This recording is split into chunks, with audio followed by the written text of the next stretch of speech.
Before history was written, before cities rose, and before kings carved their names into stone, humans lived in a world we can barely imagine. Coastlines stretched far beyond today's seas. Deserts were green. Giant animals walked beside us, and other human species shared the earth. Much of that world is now buried, drowned, or forgotten.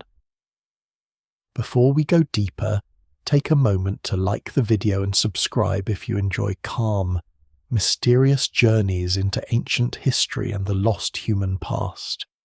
The water's quiet now, but beneath it lies a country no one remembers walking across.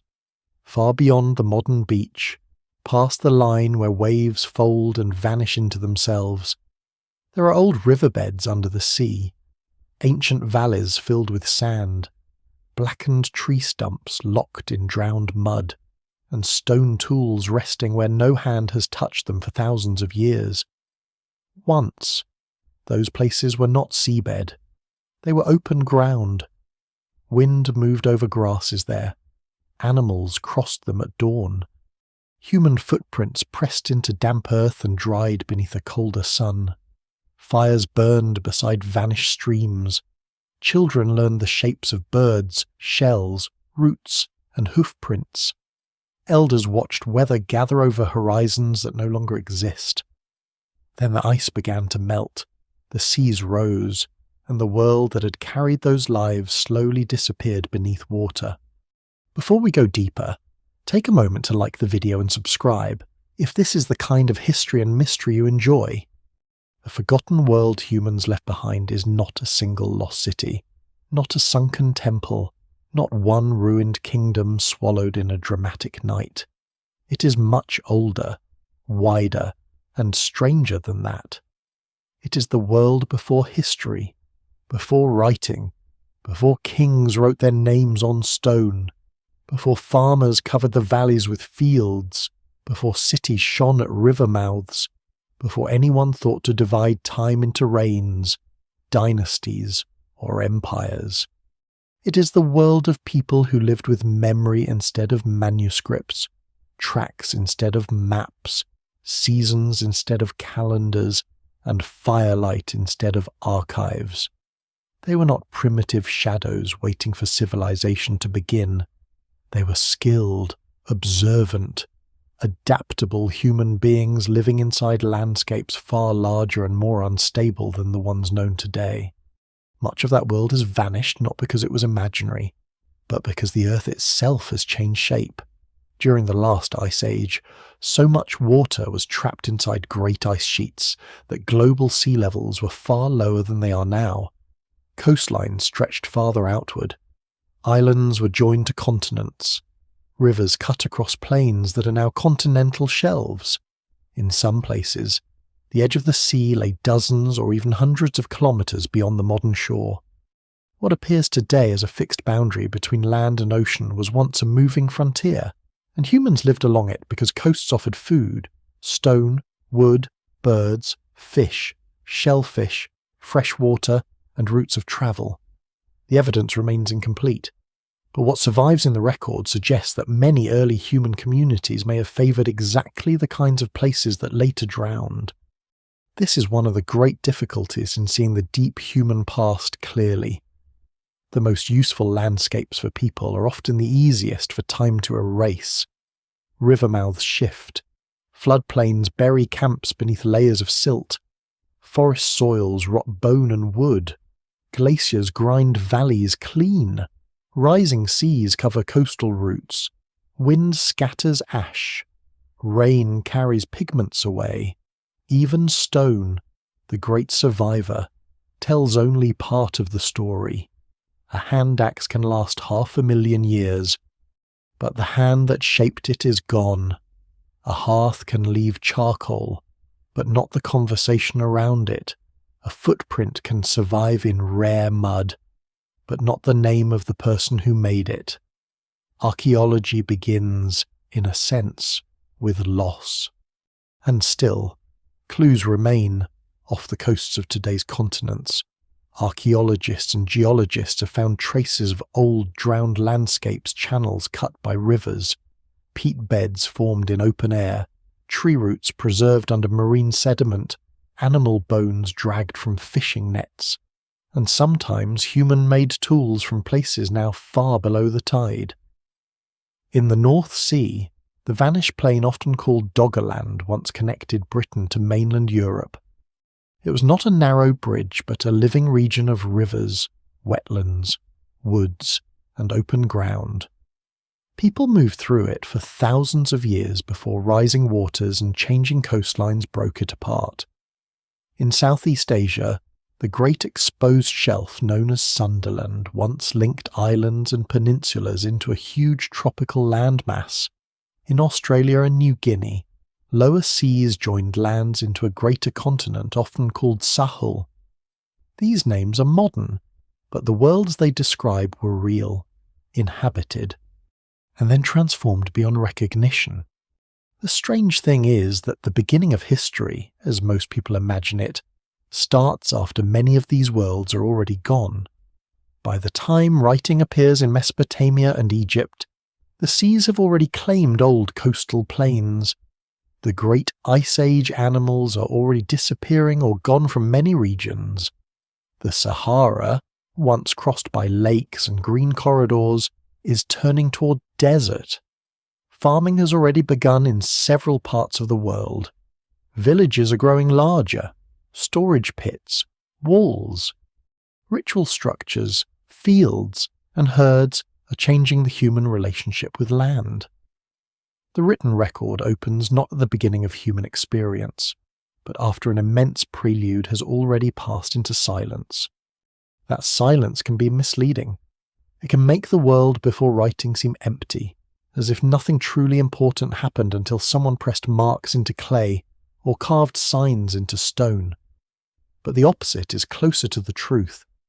Before history began, humans crossed continents, adapted to deserts and ice margins, survived volcanic winters and climate swings, encountered other human species, buried their dead, painted animals in the dark, learned the habits of plants, followed migrating herds, navigated coastlines, and carried stories across distances that still astonish researchers.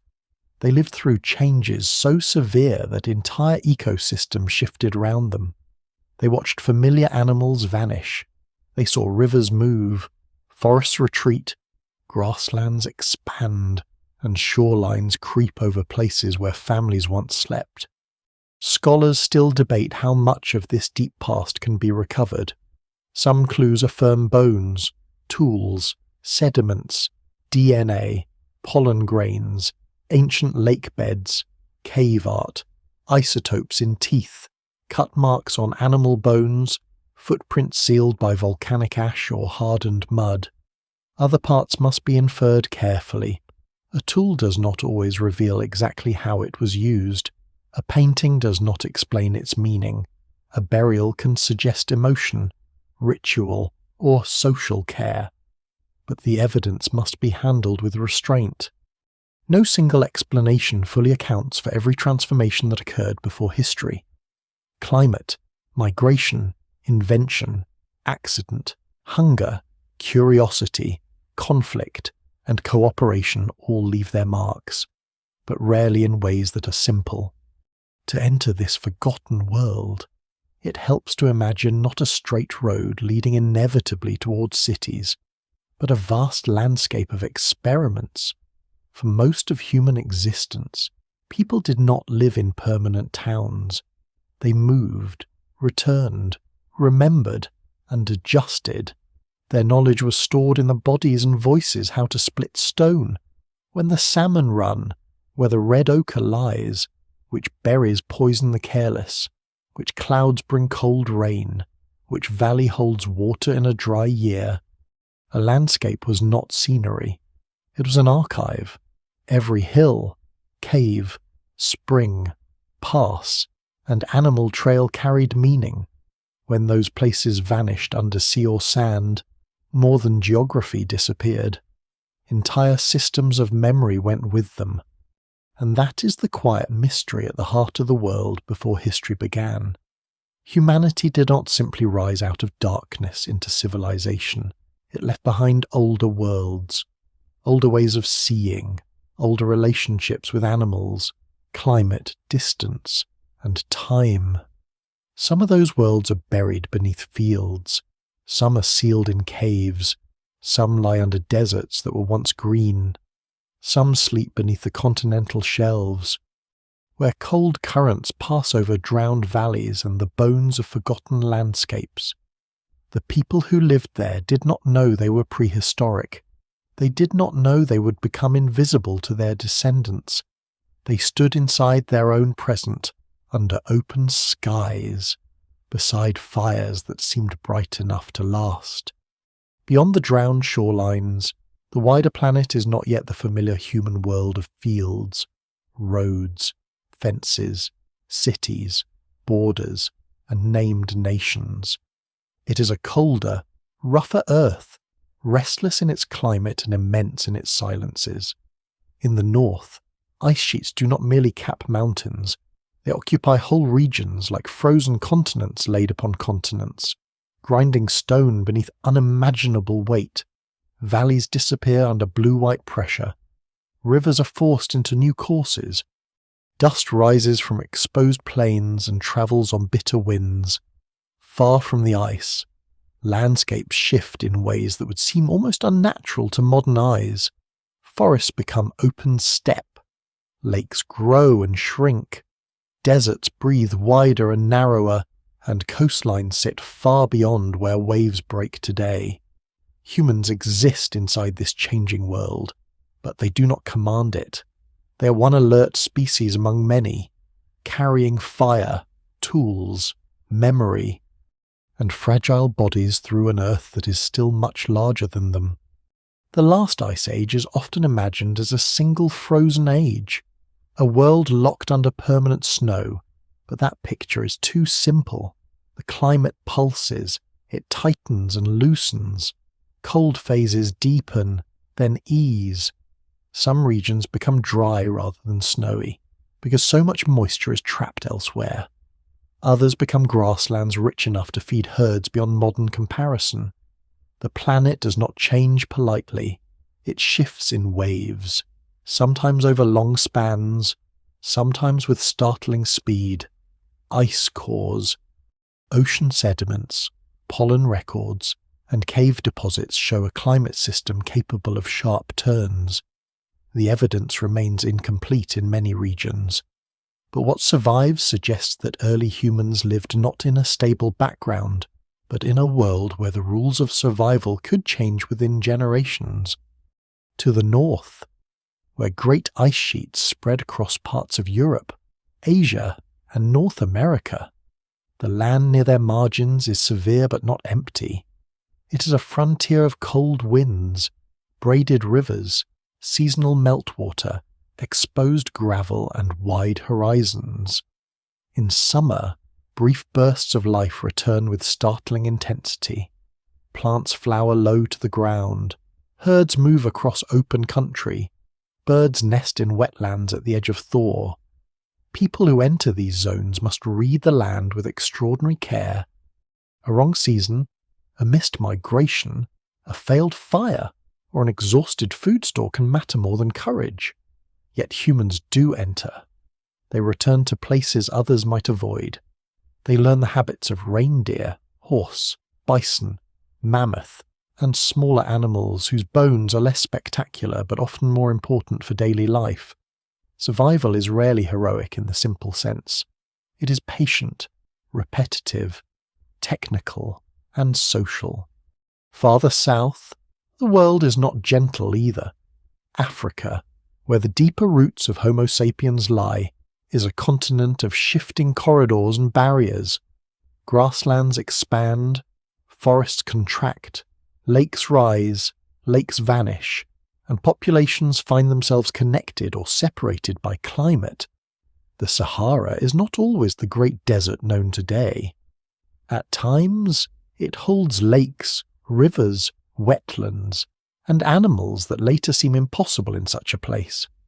At other times, aridity returns and closes routes that had once been open.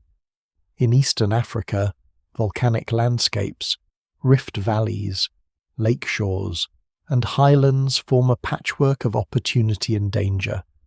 In southern Africa, coasts and caves preserve some of the richest hints of symbolic behaviour, food gathering, pigment use, and long-term planning. No single region explains the whole human story. The beginning is not a neat point on a map, but a braided pattern of populations, environments, and movements.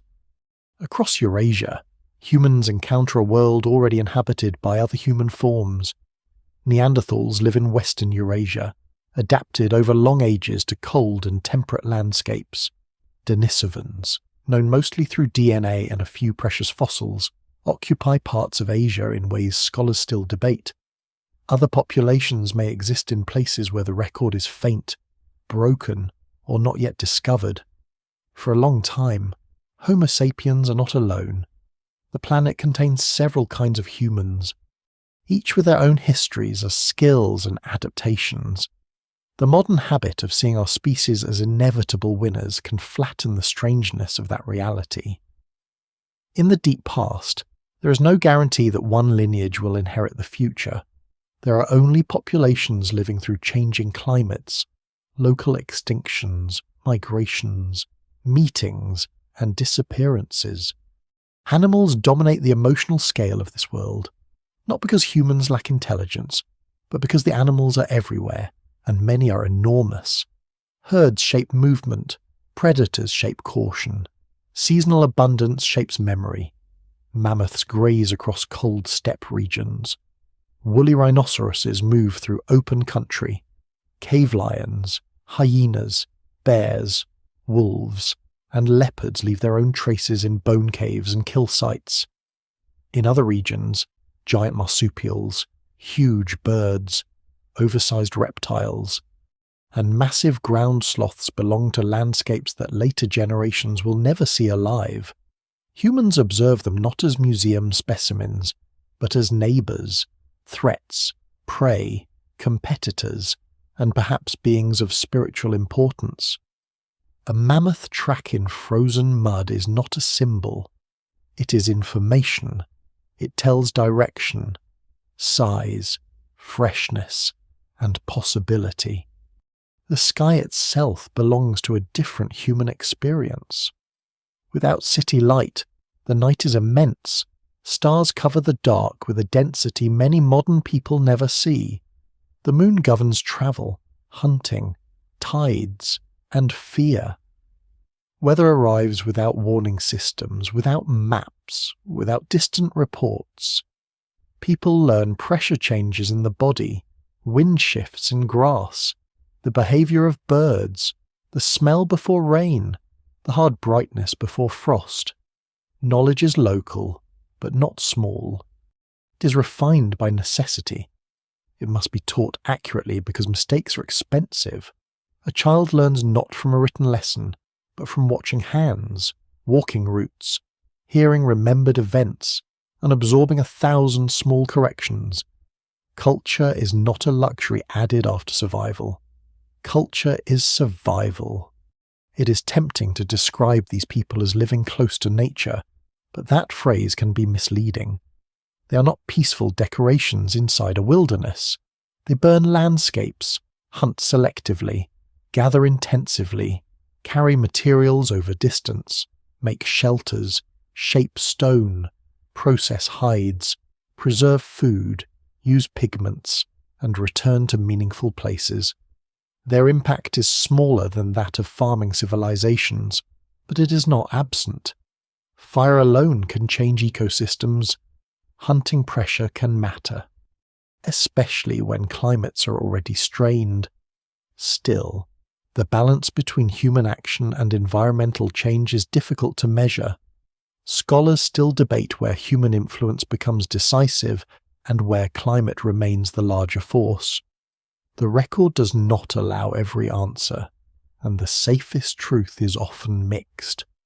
For most of this immense span, humans live with uncertainty not as an idea, but as weather, hunger, injury, childbirth, distance, and season. A broken leg can become a life-threatening event. A lost group may never return. A river crossing can erase a family line.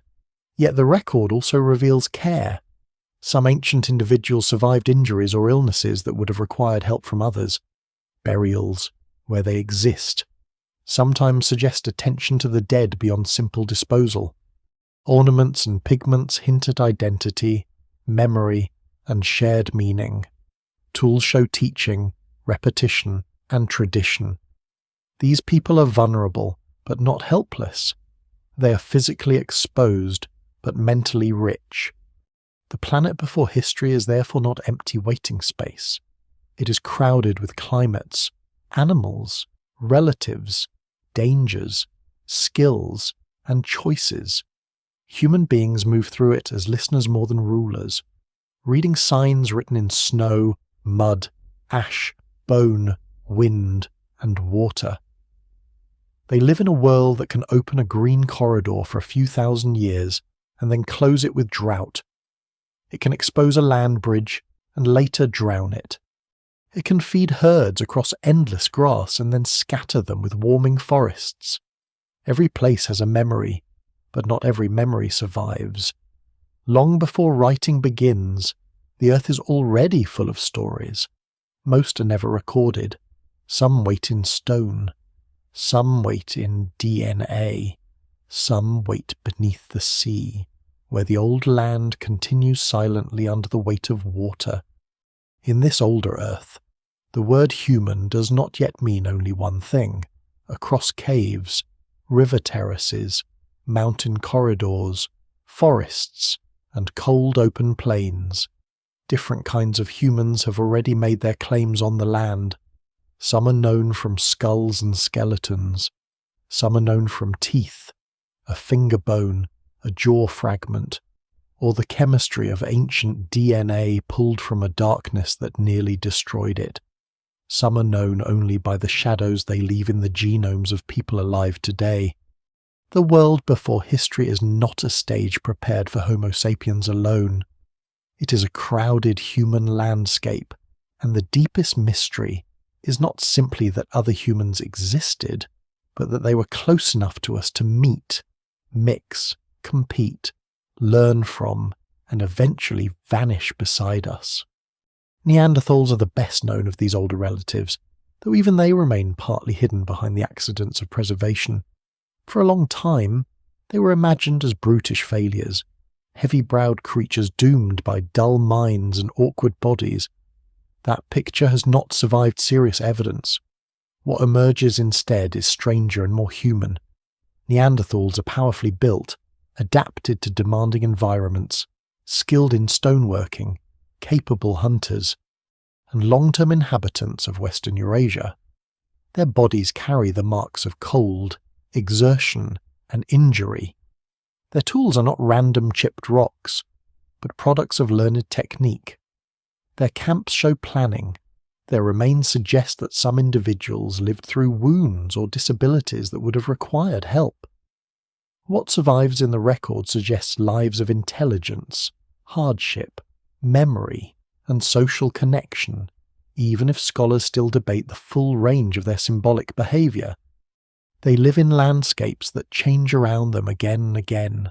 In warmer phases, forests spread, deer and woodland animals become more important, and groups adjust to enclosed terrain. In colder phases, open steppe expands, and large grazing animals draw hunters across wide ground. Neanderthals endure for hundreds of thousands of years, which is a fact easy to underestimate. Many civilizations with monuments, laws, armies, and written records last only centuries. Neanderthals last through vast climate swings, volcanic events, shifting prey, and repeated environmental stress. Their disappearance is not the simple ending of a failed experiment. No single explanation fully accounts for it. Climate instability, small population size, competition with Homo sapiens, interbreeding, disease, and changing networks of exchange may all have played roles. The final answer is probably not a single blow, but a long thinning of presence until the last communities fade. Eastward, the picture becomes even more mysterious. Denisovans are not known first through a grand skeleton or a famous skull, but through fragments found in a Siberian cave, a small piece of finger bone, teeth, and later other traces that open an entire hidden population. DNA reveals that they were a sister group to Neanderthals, yet distinct, and that they contributed ancestry to some modern humans, especially in parts of Oceania and Asia. Their story is one of the great surprises of modern anthropology, because it shows how much of the human past can exist without leaving an obvious face. A whole population can vanish from ordinary sight and then reappear through molecules. The cave becomes less like a tomb and more like a keyhole. Denisovans seem to have ranged across environments far beyond that Siberian site, though the exact map remains debated. Genetic evidence suggests contact with ancestors of modern people who moved through Asia and towards Sahul, the ancient combined landmass of Australia and New Guinea. A jawbone from the Tibetan plateau has been linked to Denisovan relatives, raising the possibility that they were adapted to high-altitude environments long before modern populations inherited genetic tools that help some people live with thin air. That detail is almost startling in its quietness. A vanished human group may have passed along an adaptation that later helped living humans breathe more easily in high mountains. Disappearance, in deep time, is rarely total. Sometimes it remains in blood, lungs, immune systems, and small biological advantages carried without memory of their source. Then there are the more elusive branches. Homo floresiensis, discovered on the island of Flores in Indonesia, was small-bodied, with a tiny brain by modern standards, yet associated with stone tools and survival in an island environment filled with unusual animals. Its existence challenged comfortable assumptions about brain size, isolation, and human diversity. Homo luzonensis, from the Philippines, adds another fragmentary presence to island Southeast Asia. Known from bones and teeth that do not fit neatly into older expectations. In Africa and Eurasia, older forms and possible late surviving populations complicate the picture further. The evidence remains incomplete, and every new discovery can redraw the family tree. Human evolution is not a ladder. It is more like a river delta, splitting, rejoining, drying, flooding, and leaving channels that are visible only from above. For Homo sapiens, emerging within this wider human world, identity is not yet a destiny. Our species carries its own mixture of advantages, flexible social networks, long-distance movement, symbolic expression, adaptable technologies, and perhaps a growing ability to build relationships beyond small local groups. But it would be misleading to imagine modern humans arriving everywhere as effortless conquerors. They meet landscapes already known by others. In some regions, they may learn routes, resources, or techniques indirectly through contact. In other places, they compete for the same animals, shelters, stone sources, and seasonal refuges. Sometimes they interbreed. The DNA of living people outside Africa still carries Neanderthal ancestry, and some carry Denisovan ancestry as well. The boundary between us and them is therefore not a wall, it is a shoreline, shifting, broken, crossed in both directions. This is one of the more humbling facts of the forgotten world. The people who eventually become the only surviving human species are not biologically untouched heirs of a pure line. They are descendants of meetings. Some of those meetings may have been brief and tense. Some may have been violent. Some may have involved exchange, curiosity, partnership, or simple proximity over generations. The evidence cannot tell every human circumstance, and it would be careless to turn genetic signals into neat stories. But the result is undeniable. Other humans did not vanish before leaving anything behind. They entered us in small, uneven, lasting ways. The caves where these traces survive often feel like chambers of interrupted time. In Denisova Cave, layers of sediment contain evidence of different human presences across long spans. In European caves, Neanderthal tools, animal bones, hearths, and sometimes personal ornaments or pigments raise difficult questions about behaviour and meaning. In places where Homo sapiens later appear, archaeologists must separate layers carefully. Because a few centimetres of earth can represent centuries or millennia, a tooth, a burned bone, a flake of stone, or a scrap of pigment may become part of a debate about who was there, what they knew, and whether different humans crossed paths. The work is slow because the stakes are high. Misreading a layer can distort an entire chapter of human origins. What makes these vanished relatives so powerful is not merely that they are extinct, but that they were close. A mammoth is wondrous, but no one mistakes it for a cousin. Neanderthals and Denisovans stand near enough to disturb the human imagination. They made tools. They endured cold. They cared, hunted, adapted, and left children whose descendants may still live in altered form among us. Their disappearance forces a quieter question about survival itself. Why this human line and not another? The answer is not simple superiority. It is circumstance, adaptability, numbers, networks, climate, chance, and perhaps timing. History, even before history, is full of narrow passages, and so the forgotten world becomes more crowded than it first appeared. Beneath the drowned plains and ice age skies, humans move among other humans, seeing faces that are familiar and unfamiliar at once. Fires burn in separate valleys. Smoke rises from camps whose makers may never meet, or may meet only once at the edge of a hunting ground, a cave entrance, a river crossing, a changing season. Some of those lineages fade into silence. Some leave bones. Some leave tools. Some leave only fragments inside the living. Long before cities divide people by language, kingdom, and law, the earth has already known a deeper diversity of humankind, and almost all of it is gone. Fire changes the scale of human life before it changes the shape of the world. In the dark, it makes a small circle where eyes can rest, where hands can work after sunset, where meat can soften, where bones can crack for marrow, where damp hides can dry, where children can sleep with fewer predators pressing close at the edge of night. A hearth is not only warmth, it is a tool, a boundary, a gathering point, and a memory device.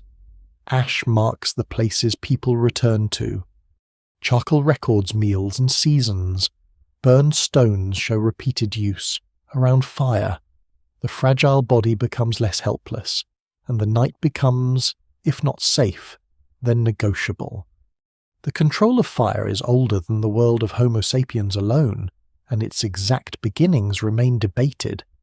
There are very ancient burned deposits and heated materials associated with earlier humans, but scholars still debate which traces represent controlled use and which come from natural fires later disturbed by human activity. By the time modern humans and their close relatives are living across much of Africa and Eurasia, however, fire is woven deeply into survival. It allows people to occupy colder places, process foods more efficiently, harden wooden points, drive animals, clear vegetation, and turn raw materials into things more useful than nature first provides. Fire is a technology that looks simple only because it has become familiar. In the deep past, keeping it alive through rain, wind, movement, and scarcity requires knowledge, discipline, and patience. A moving camp begins with attention. People choose ground not by accident, but by water, shelter, visibility, fuel, stone, animal movement, and the memory of what happened there before. A good campsite is rarely perfect. It may be close to a stream but exposed to wind, rich in firewood but poor in stone, safe from flooding but far from the animals being followed. Decisions are compromises made with weather and hunger. The archaeological record can show the remains of these choices. Flakes of stone scattered where tools were made, burned bone near hearths, post holes or stains where shelters once stood, animal remains processed in patterned ways, ochre fragments, shells carried from the coast, or stones brought from distant sources. What survives in the record suggests not random wandering, but routes known, repeated, adjusted, and taught. The word nomadic can make this life sound loose and aimless. But for many prehistoric groups, movement is structured by deep knowledge. People follow seasonal rounds. They know where herds gather in cold months, where fish can be trapped, where tubers swell after rain, where migratory birds pass, where flint breaks cleanly, where caves remain dry, and where floods make certain crossings dangerous. They may move often, but they are not lost. Their maps are carried in memory, story, habit, scar, and song. A child grows into geography by walking it. A hill becomes the place where a grandmother found honey. A ridge the route taken during drought. A bend in the river, the place where someone died.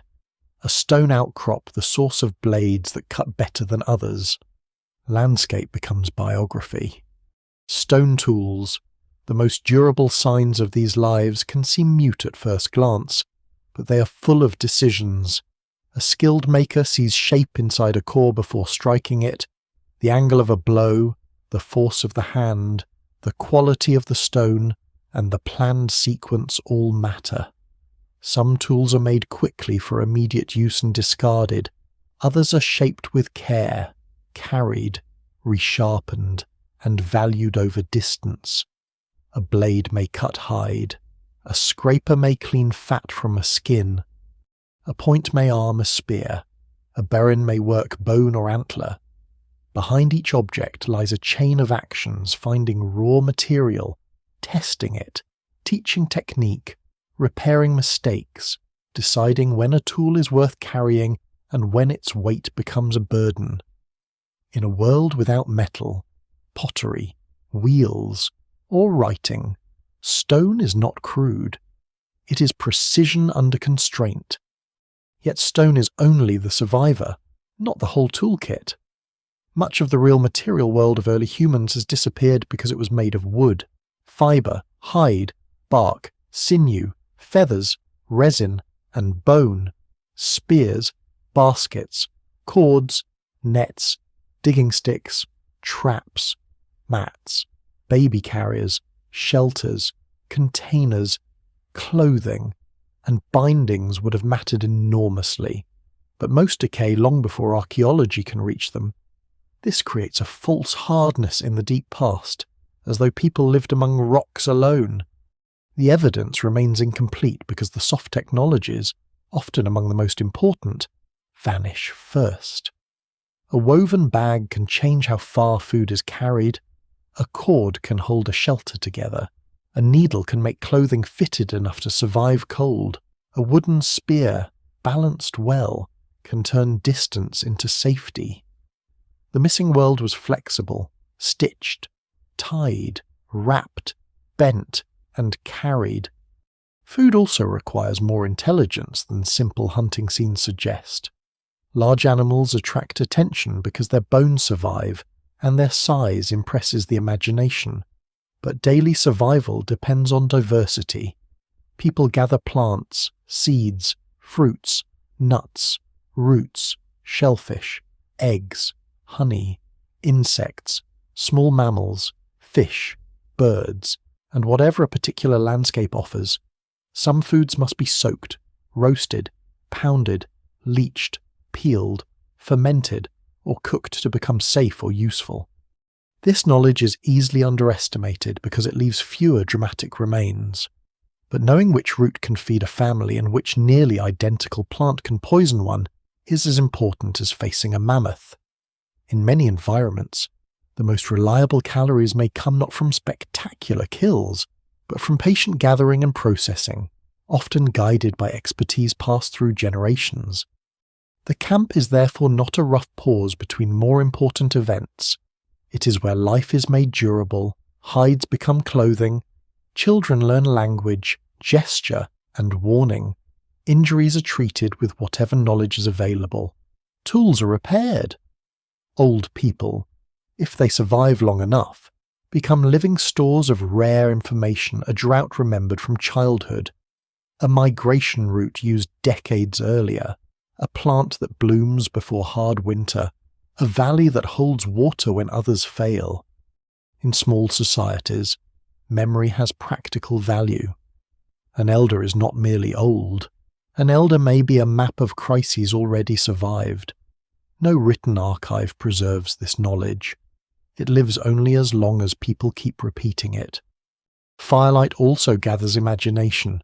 It is impossible to prove the full emotional life of people who left no writing, and caution is necessary. Still, the combination of pigment, ornament, burial, repeated places, and carefully made objects suggests that survival was never only mechanical. People marked bodies, decorated objects, selected colours, kept unusual stones, carried shells far inland, and perhaps told stories that gave order to animals, ancestors, seasons, and danger. The flicker of a hearth does something powerful to faces and memory. It turns the immediate circle into a world of its own, while beyond it the dark remains filled with sounds, a snapped branch, a distant roar, wind through grass, a river in flood. Each sound matters. Moving camps leave thin traces, but they represent a long human mastery of impermanence. To live without permanent walls is not to live without structure. It is to build in forms that can be packed, repaired, remembered, and remade. The shelter comes down. The fire is covered or abandoned. The bones are scattered by scavengers. The footprints fade, and the group moves on.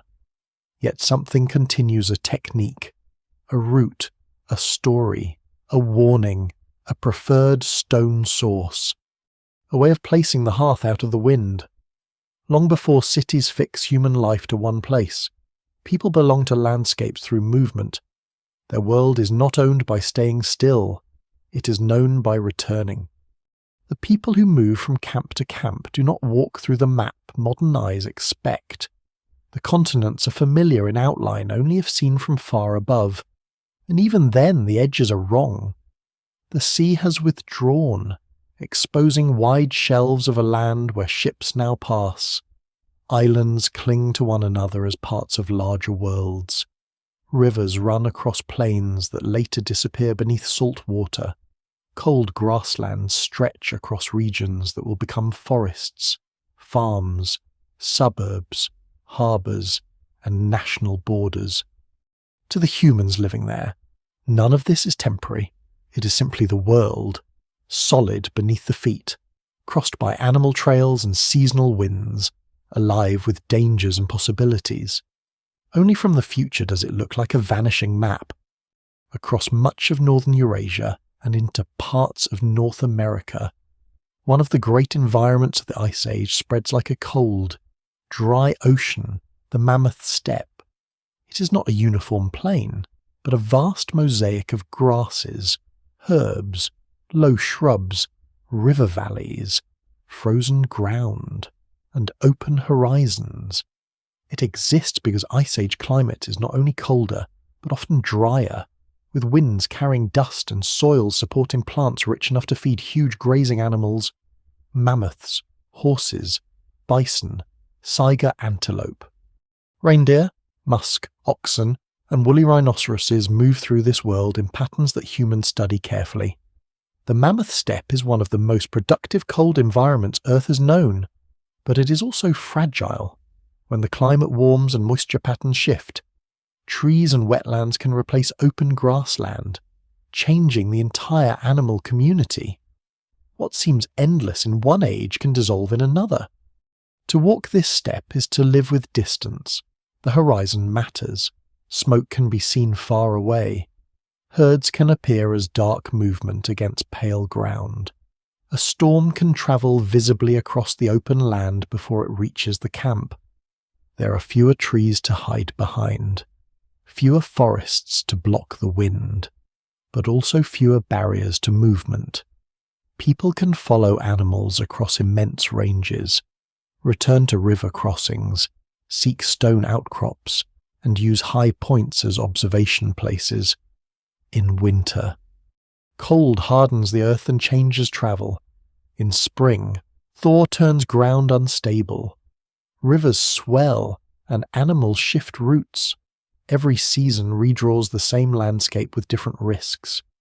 Far beyond the steppe, other vanished lands shape human movement just as strongly. Between Siberia and Alaska, lower sea levels expose Beringia, a broad region rather than a narrow bridge. It includes tundra, grasslands, wetlands, river systems, and refuges that may have supported humans and animals during harsh climatic phases. For modern people, Beringia is often imagined as a simple crossing point, a corridor from one continent to another, but for those who lived there, it may have been a homeland for long periods, not merely a road. Scholars still debate the timing and routes by which humans entered the Americas, including coastal movements, inland corridors, and earlier possibilities still under investigation. The old certainty of a single simple migration has given way to a more complex picture, with ice sheets, shorelines, genetics, tools, and contested archaeological sites all complicating the story. In Southeast Asia, the map is transformed in a different way. Lower seas expose Sunderland, joining much of what is now island and mainland into a vast tropical region of plains, rivers, forests, wetlands, and coasts. Modern islands such as Borneo, Sumatra, Java, and the Malay Peninsula belong to a larger connected world during lower sea levels. Humans and animals move through landscapes that later fracture into archipelagos. Rivers that once ran across open shelf now lie submerged. This matters deeply because it means that much of the evidence for early coastal and tropical life may be underwater or destroyed by later changes. The record from humid tropics is already difficult because heat, moisture, and acidic soils often devour organic remains. Add rising seas, and whole chapters become nearly invisible. Farther south, Sahul joins Australia, New Guinea, and Tasmania into a single greater landmass. Though water crossings are still required to reach it from Southeast Asia, human arrival there is one of the remarkable achievements of deep prehistory. It implies planning, seafaring ability, social coordination, and the courage or necessity to cross visible water into lands no one in the group may have known firsthand. Once there, people encounter environments ranging from tropical forests and highlands to deserts, grasslands, and cold southern regions. They adapt rapidly and widely. The later separation of Australia, New Guinea, and Tasmania by rising seas changes not only geography, but the paths of culture, contact, and isolation. Elsewhere, deserts do not always behave as deserts. The Sahara, Arabia, and other arid regions pass through wetter phases that open corridors for animals and humans. Lakes fill basins that are now dry. Rivers run where sand later dominates. Grasslands expand, and with them come grazing animals, hunters, fishers, and gatherers.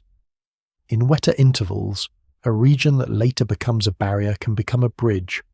In drier intervals, the bridge closes. The evidence remains incomplete, but lake sediments, ancient shorelines, stone tools, rock art, and fossil remains all suggest that human movement through these regions depended on climatic windows. The planet itself sometimes unlocked routes, then sealed them again. Coasts may have been among the richest human landscapes, yet they're also among the most lost, A coastline offers shellfish, fish, seaweed, birds, eggs, driftwood, fresh water near river mouths, and travel routes that can guide movement over long distances. In some places, people may have used coastal resources intensively very early, though direct evidence is hard to preserve when ancient shorelines lie far offshore. The idea of coastal migration has become increasingly important in discussions of how humans moved around the world, especially into regions where inland routes were blocked or difficult. But no single explanation fully accounts for every migration. People likely used many routes at different times, shifting between coast, river, desert corridor, grassland, and mountain pass as conditions changed. This living map is not drawn with borders. It is drawn with resources, memory, danger, and return. A mountain range is not just elevation. It is snow, stone, shelter, water, and risk. A river is not just a line. It is fish, crossings, floods, drinking water, clay, reeds, and animals. A coastline is not just an edge. It is abundance and exposure together. A desert is not only emptiness. In wetter centuries it can become a chain of lakes and paths, and in drier ones a wall. Humans learn not one map, but many versions of the same land under different skies. Then the Ice Age begins to loosen its grip, not everywhere at once, not smoothly, not without reversals, but enough that the world's outlines begin to change. Ice sheets melt back, sea levels rise, forests advance into open country, wetlands spread in some places while drought deepens in others.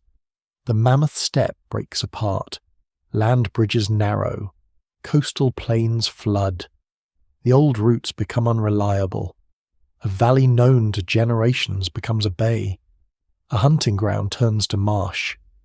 Then open water, campsites vanish beneath silt and tide. People adapt, as they always have, but adaptation does not mean nothing is lost. The map inside human memory must be redrawn again and again. The forgotten world humans left behind is therefore not only buried in time, it is buried in geography.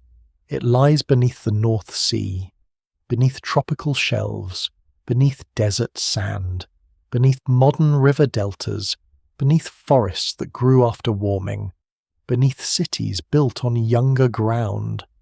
The Ice Age living map was not a rough draft of the modern world. It was a complete world of its own, with roots, homelands, animal nations, seasonal promises, and familiar horizons. Its disappearance did not happen in a single catastrophe, but in centuries of water rising, forests shifting, climates turning, and people moving on while remembering places their descendants would never see. In the wide territories of the Ice Age map, animals do not merely decorate the human world, they define it. Their movements determine when people travel, where camps form, which valleys matter, which crossings become dangerous, and which memories are worth preserving. To live before history is to live among animals at a scale modern people rarely experience, not only because some species are large, but because they are woven directly into daily attention. A herd on the horizon is weather, food, risk, labour, and story all at once. A predator's track beside a stream is not a curiosity. It is a warning written in mud. A bone left cracked in a cave may mark a meal, a scavenged kill, a dangerous encounter, or the slow competition between humans and other hunters. The great animals of the Pleistocene seem almost unreal when imagined from the present. Woolly mammoths move across cold grasslands with long curved tusks and dense coats, using their strength to push through snow and reach buried plants. Woolly rhinoceroses graze in open country, heavy-bodied and dangerous, shaped for climates that would test any human group. Giant deer carry antlers of astonishing width across parts of Eurasia. Steppe bison, wild horses, reindeer, musk oxen, and aurochs fill the moving abundance of grasslands. Cave bears sleep and die in deep chambers, leaving bones that later people and animals disturb. Cave lions, hyenas, wolves, and leopards claim their own territories. The land is full of appetites, and humans are not always the strongest appetite present. In the Americas, after humans arrive, they encounter a world with its own giants, mammoths and mastodons, giant ground sloths, saber-toothed cats, short-faced bears, ancient horses, camels, and armoured relatives of armadillos built like living fortresses. In Australia, earlier human arrivals meet a continent of large marsupials, giant birds, enormous reptiles, and other creatures unlike anything in Eurasia or Africa. The details vary by region and period, and scholars still debate the timing of many encounters, but the general reality is clear. For much of human existence, people shared the planet with animals that later generations would know only through bones, cave images, and reconstruction. Extinction has made the past look smaller than it was. Yet size alone does not explain the importance of these animals. A mammoth is not just a huge animal. It is meat, fat, hide, bone, ivory, sinew, danger, cooperation, and perhaps meaning. A single large carcass can feed many people, but it can also attract predators, require rapid processing, and demand decisions about transport and storage. Bones can be used for fuel in treeless environments, for shelter frames, for tools, for symbolic objects, and for structures that still puzzle archaeologists when found in arranged patterns. Ivory can be carved, hide can cover shelters or bodies, sinew can bind, fat can sustain life in cold conditions. In a hard environment, an animal's body becomes a landscape of materials. Hunting such animals is not a simple matter of bravery.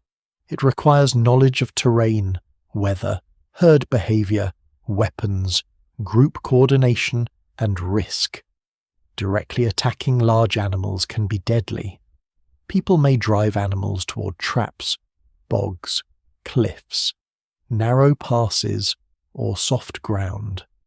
They may target weaker individuals or scavenge from natural deaths and predator kills. They may combine active hunting with opportunism, because survival rewards flexibility more than romance. Cut marks on bones, stone points, kill sites, and butchery patterns show human involvement, but the interpretation is often complex. A pile of bones can represent repeated hunting, scavenging, natural accumulation, predator activity, or several processes mixed over time. The evidence remains incomplete, and careful archaeology must separate drama from what the bones actually say. Smaller animals often matter more than the imagination allows. Hares, birds, fish, shellfish, tortoises, rodents, eggs, and insects can provide reliable food, especially when large prey is scarce or seasonal. In some places, people intensify their use of small game over time, possibly because populations grow, climates change, or large animals become harder to find. This shift is easy to miss when focusing on spectacular megafauna, but it reveals something essential.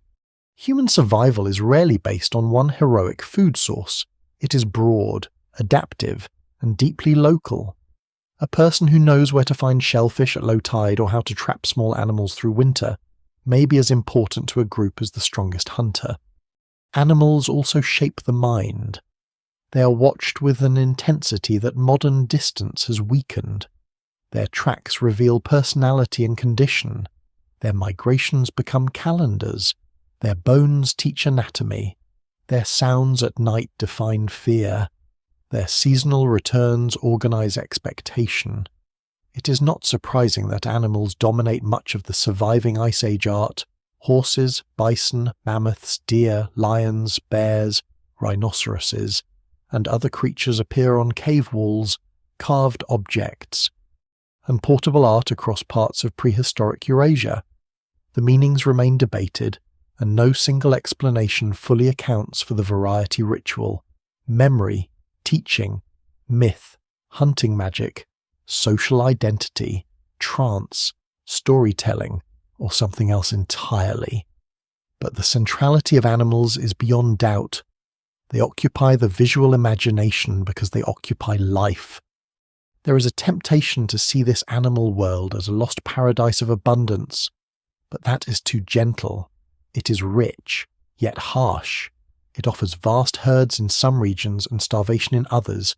It provides materials, but only after danger and labour. It fills the night with sounds that can mean death.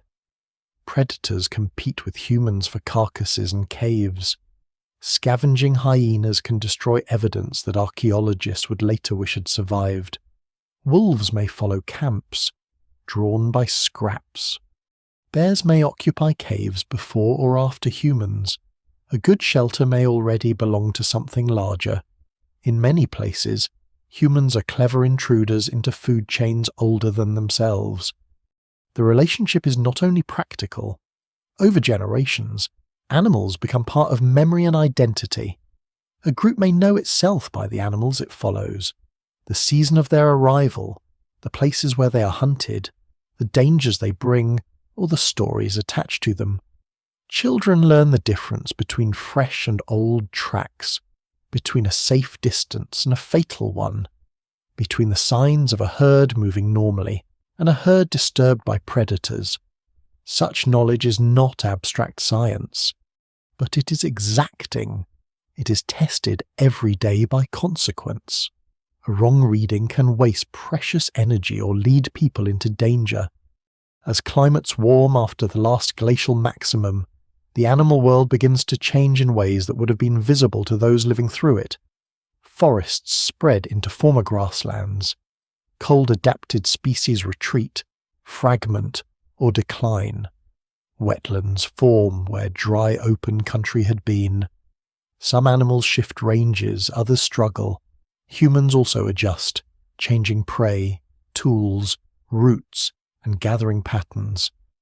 But when the great animals begin disappearing from many regions, the loss is more than ecological. It changes the human imagination.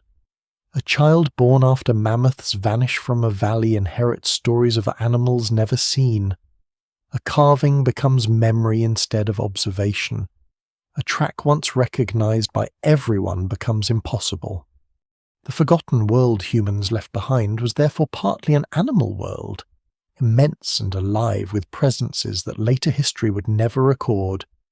Long before kings placed lions on palace walls, long before empires used eagles, bulls, dragons, and horses as symbols of power, prehistoric people lived beside real creatures powerful enough to command awe without invention. Their bones remain in caves, tar pits, river gravels, permafrost, and museum drawers. Their images still move across stone walls in the dark. They remind us that the human past was not built in isolation. It was shaped by hooves, paws, claws, tusks, antlers, hides, migrations, extinctions, and by the long gaze of people watching animals across a cold horizon. The first great disappearances do not arrive everywhere at once, and that is part of what makes them so difficult to explain. There is no single morning when the giant animals are gone, no clean line cut across the world, no universal catastrophe that every landscape records in the same way. Instead, the losses move unevenly through time and place. Some species vanish earlier, some later, some decline slowly. Some seem to disappear with disturbing speed once the right pressures gather around them. In one region, warming climate changes vegetation and water. In another, human hunters enter an ecosystem whose animals have never faced such a predator before. Elsewhere, populations already weakened by habitat shifts may be pushed past recovery by hunting, disease, fire, or simple bad luck. The evidence remains incomplete, and because it is incomplete, the disappearances continue to feel both scientific and haunting. At the end of the last ice age, the planet is undergoing enormous change. Ice sheets retreat, sea levels rise, rainfall patterns alter, forests spread into open country in some regions, while other places dry out. The mammoth steppe, once one of the great engines of Ice Age abundance, begins to fragment. Animals adapted to cold. Open grassland find their ranges shrinking, breaking apart into smaller pockets. A mammoth herd can move, but only if suitable habitat still exists ahead of it. A woolly rhinoceros can survive cold, but not the disappearance of the plant communities it depends on. A giant deer with immense antlers may become vulnerable when open landscapes give way to denser woodland. Climate is not background scenery here. It is an active force, changing the table on which every species must play. But climate alone does not satisfy every case. In Australia, many large animals disappear long before the end of the Ice Age, after humans arrive on the continent. Though the exact timing and mechanisms remain debated, in the Americas, the loss of megafauna near the end of the Pleistocene is especially dramatic. Mammoths, mastodons, horses, camels, giant ground sloths, saber-toothed cats, dire wolves, and other large animals vanish from landscapes where they had long belonged. Climate is changing there too, but human arrival overlaps closely enough with some extinctions to raise difficult questions. Were people the decisive cause, the final pressure, or only one element in a much larger collapse? Scholars still debate the balance, and no single explanation fully accounts for every region, every species, and every date. The old idea of a simple overkill model is powerful because it is easy to picture humans arrive, hunt naive animals, and the great beasts vanish. There may be truth in that picture in some places, especially where large animals reproduce slowly and have no evolutionary experience with human hunters. A small increase in adult mortality can matter greatly for creatures that take years to mature and produce few young. Yet a simple hunting story can become too neat. Many extinct species are not found at obvious kill sites. Some animals disappear where human evidence is sparse. Others survive alongside people for long periods before declining. Climate-driven habitat loss, changing fire regimes, altered water sources, and cascading ecological effects complicate the picture. The safest understanding is not that humans were innocent or solely guilty, but that human pressure often entered systems already under stress. There is also a quieter way humans can change a landscape without leaving piles of bones. Fire can alter vegetation, hunting can disturb migration and breeding, competition at water sources can matter during drought. Removing one species can affect another.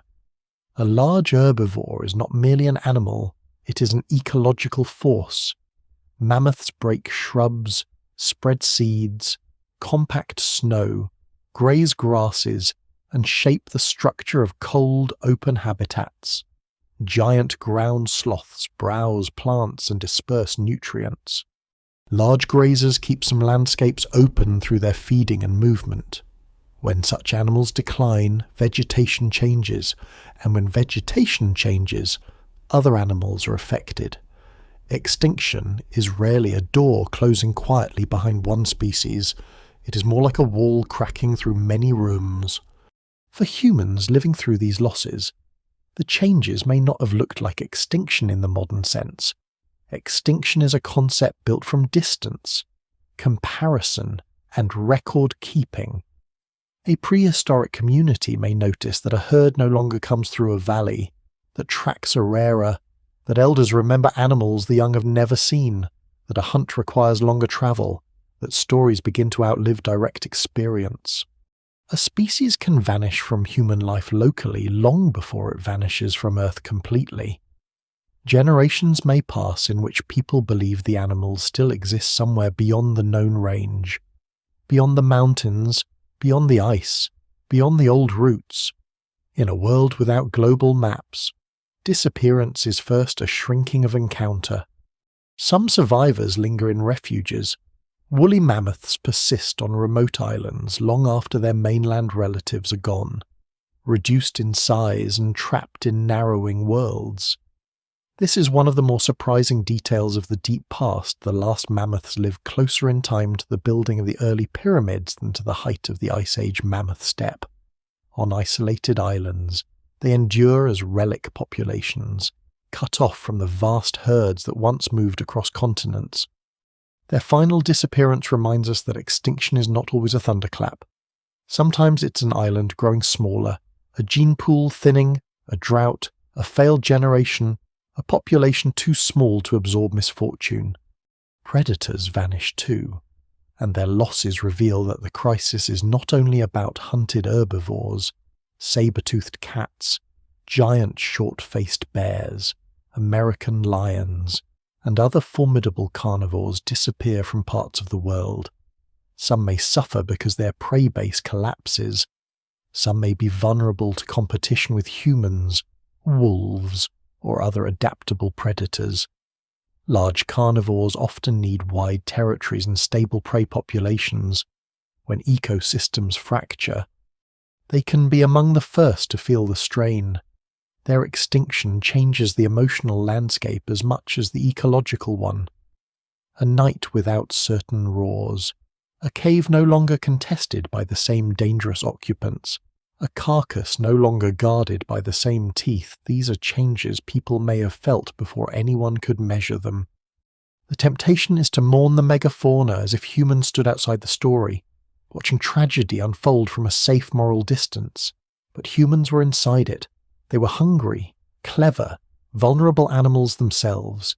They needed meat, hides, fuel, tools, safety, and space. A starving group facing a mammoth does not act as a conservation committee. A family trying to survive winter does not think in terms of global biodiversity. This does not erase responsibility, but it places it in the difficult reality of deep time. The first great disappearances were not caused by modern industry, cities, or machines. They emerged from the meeting of climate instability, expanding human ability, and ecosystems not built for that combination. What remains is a broken archive of bones, dates, pollen, charcoal, tools, and absence.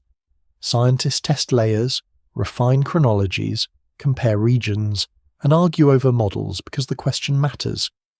It asks when humans first became a planetary force. It asks whether intelligence inevitably carries ecological consequence. It asks how much loss can occur before the world begins to look normal, only because no one remembers what was there before. The giant animals left no written account of their ending. The humans who saw their decline left no explanation. Yet somewhere in the oldest stories of powerful beasts, sacred animals, monsters, and vanished creatures, there may be faint cultural echoes, though such connections are difficult to prove and should be treated cautiously.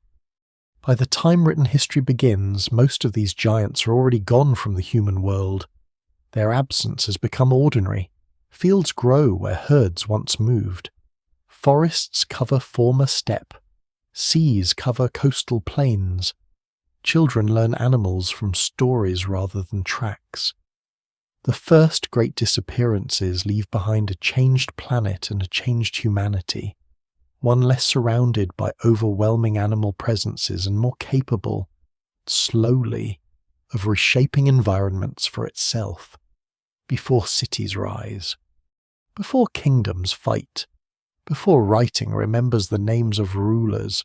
A deeper loss has already happened. The world has grown quieter, and the silence is so old that civilization will be born inside it without knowing what it has missed.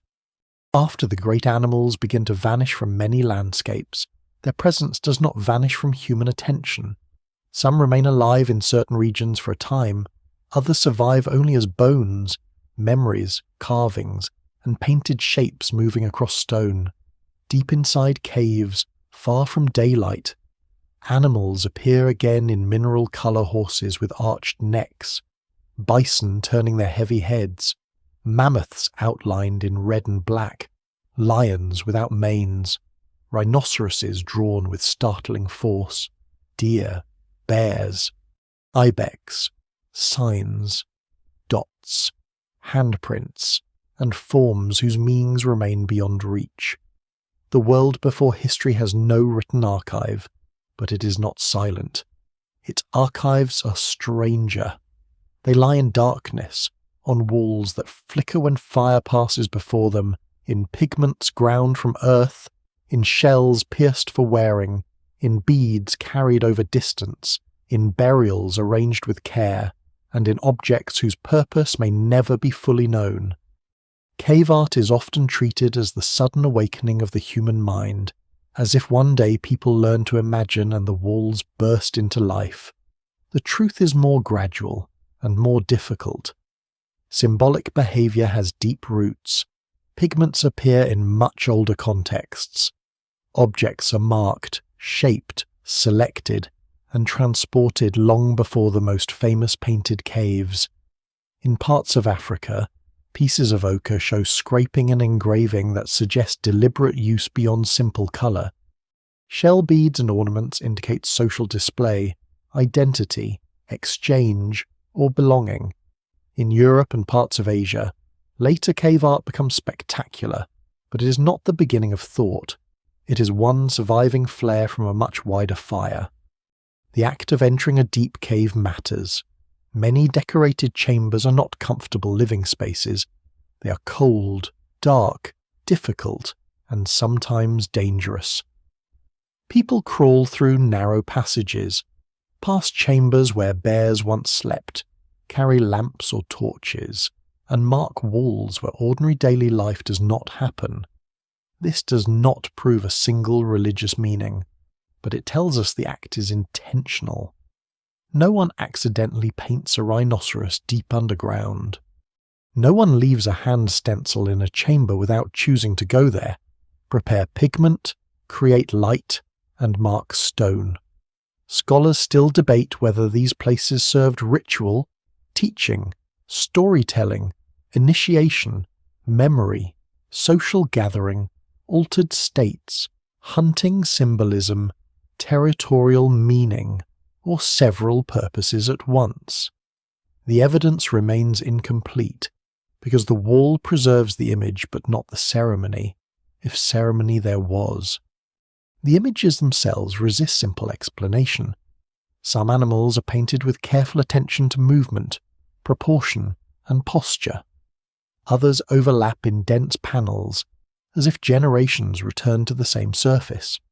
Some figures are placed where natural cracks in the rock suggest bodies, backs, horns, or flanks. Firelight may have made them seem to shift as shadows moved across uneven stone. In certain caves, sound may also have mattered.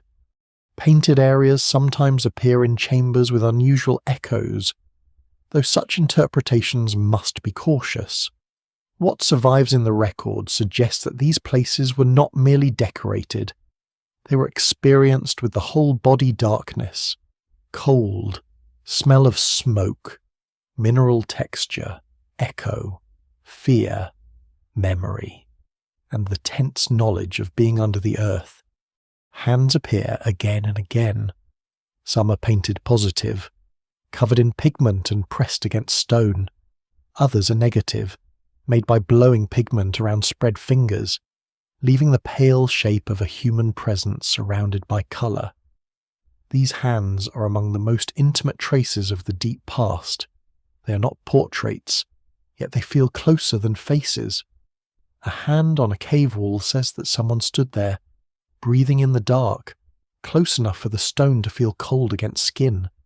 Some hands belong to adults, some possibly to younger individuals, though the exact identification of age and sex remains debated. They are not signatures in the modern sense, but they are declarations of presence. They cross time with almost painful directness. Symbolic life also appears on the body: beads, shells, teeth, ochre, pendants, and decorated objects suggest that people marked identity in visible ways. A shell carried far inland is not only a shell, It may signal exchange networks, personal ornament, group affiliation, memory of a coast, or value created by distance, pigment on skin, clothing, tools, or the dead may have carried meanings now lost.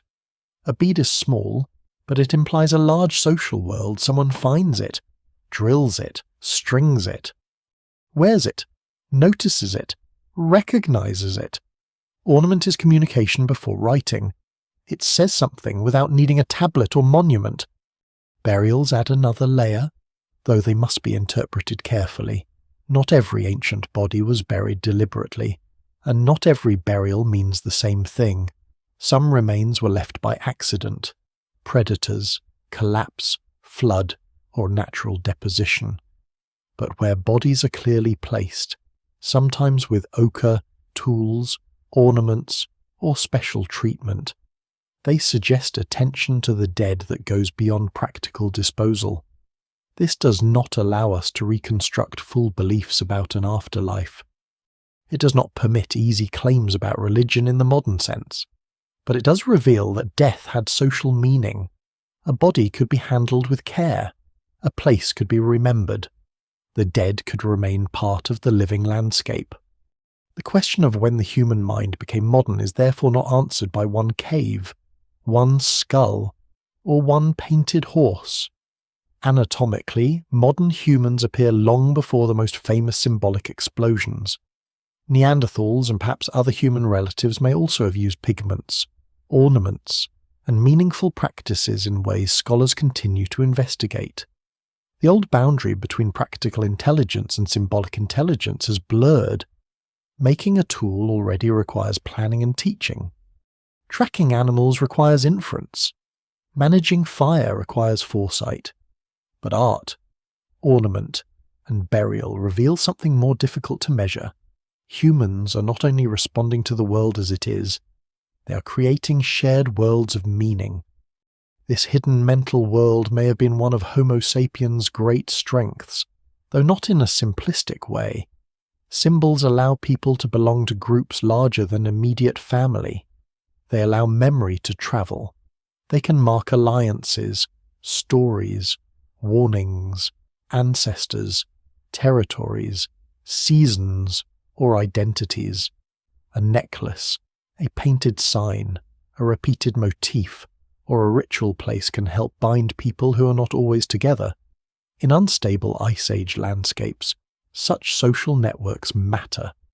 Groups that exchange mates, materials, information, and refuge may survive crises better than isolated bands.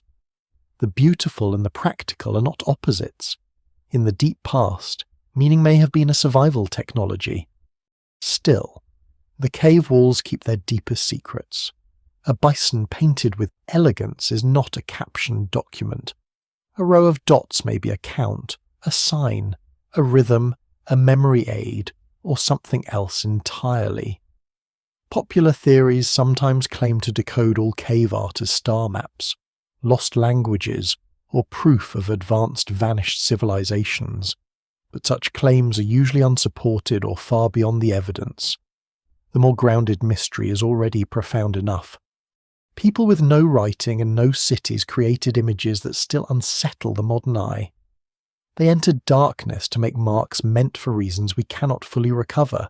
They lived in a world of animals, ice, hunger, fire, and movement.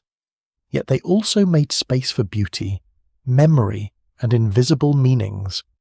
Long before history begins, the human mind is already leaving traces of its inner weather.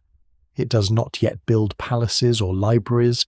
It does not write kings' names or calculate taxes, but it presses hands against stone. It grinds red earth into powder. It carries shells across impossible distances. It places the dead with care. It turns animals into images that seem almost to breathe when seen by flame. And in those acts, the forgotten world becomes more than a landscape of survival. It becomes a landscape of thought, where the first archives are not made of paper or clay, but of darkness, colour, bone, silence, and the need to remember. The same hands that press pigment onto cave walls also carry tools: children, embers, shells, memories, and languages across lands that no longer exist. Human movement before history is not a single march out of one place into empty continents. It is a long pattern of pauses, returns, failed routes, successful crossings, separations, reunions, and accidental discoveries. Some groups follow animals, some follow coastlines, some move because rivers dry, forests change, ice blocks a valley. Or another group already occupies the easiest ground. Some may not think of themselves as migrating at all. They are simply walking to known water, known stone, known food, and then walking farther when the world ahead keeps opening. Many of the roads they use are now drowned. This is one of the reasons prehistoric migration feels both visible and invisible. Genetics can show relationships between populations. Stone tools can mark presence. Ancient bones can reveal ancestry, diet, and movement.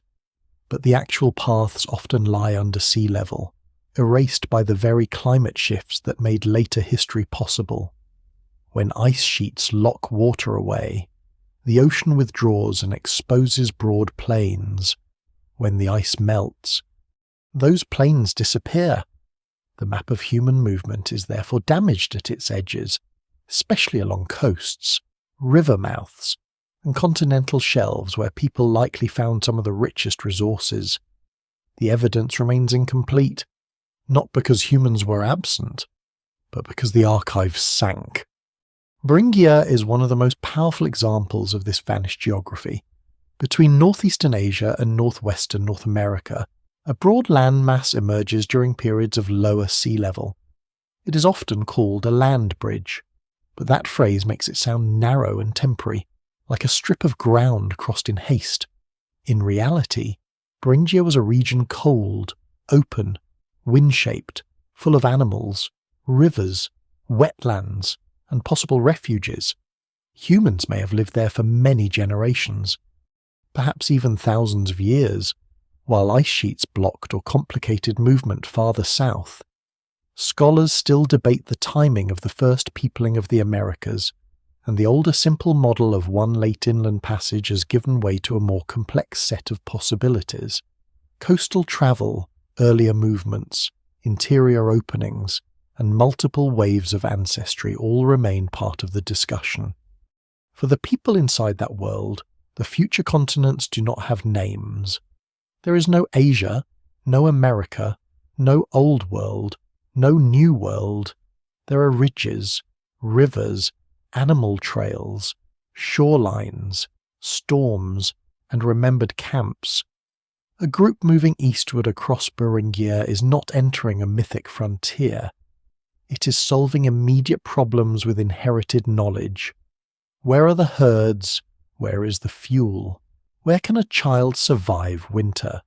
Where does the ice end? Where can the sea be followed without losing fresh water?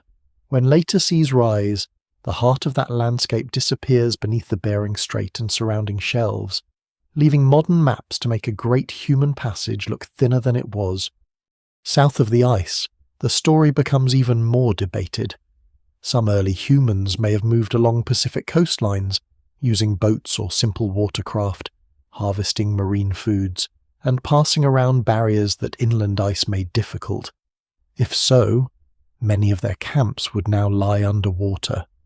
Others moved through interior corridors as ice sheets retreated and routes opened.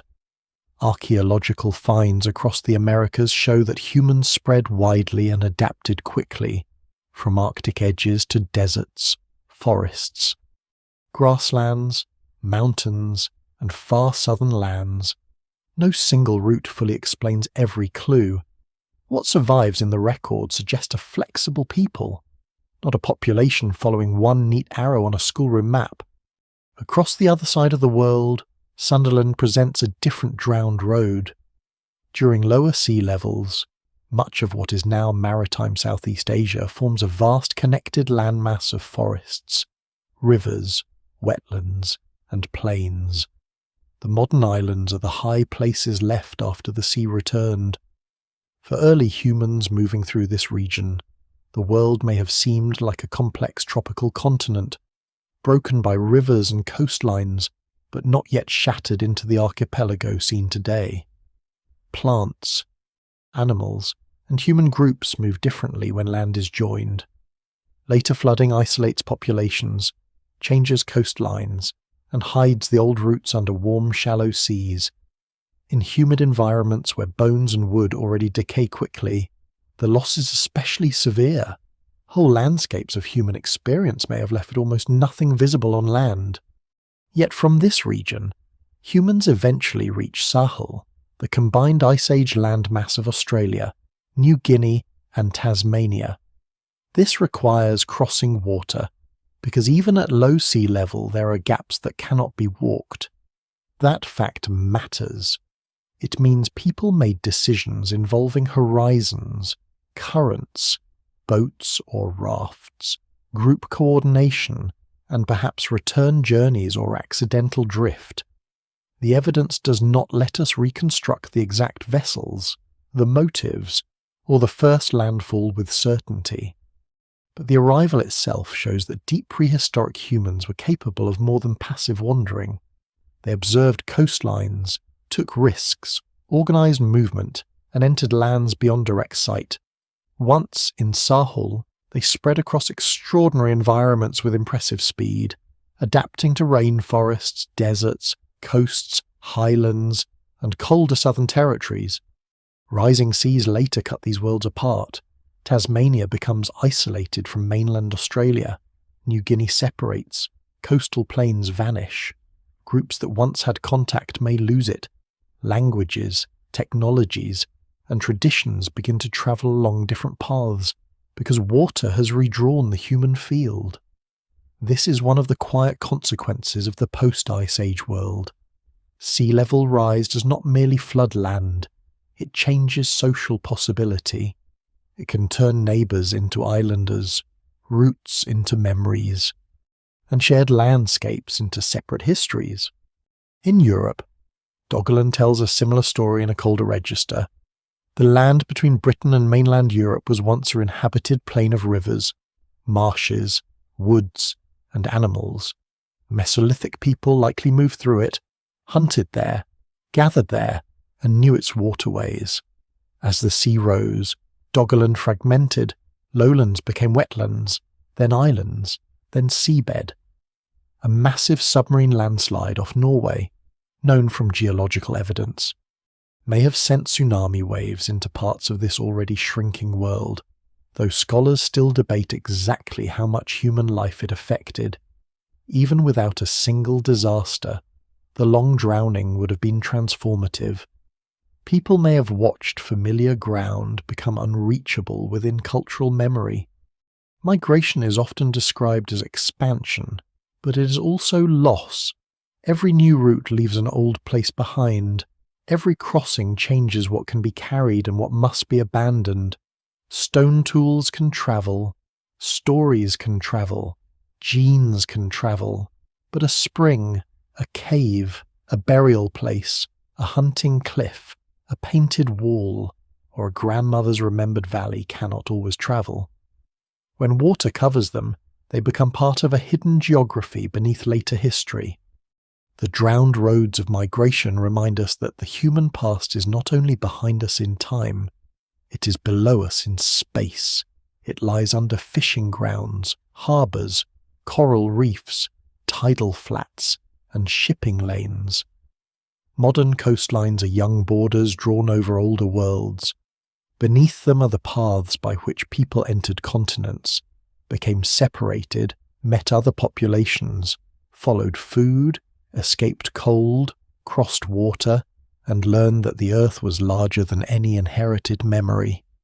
Before history begins. Humanity is already a travelling species, but its greatest roads are often the ones the sea has taken back.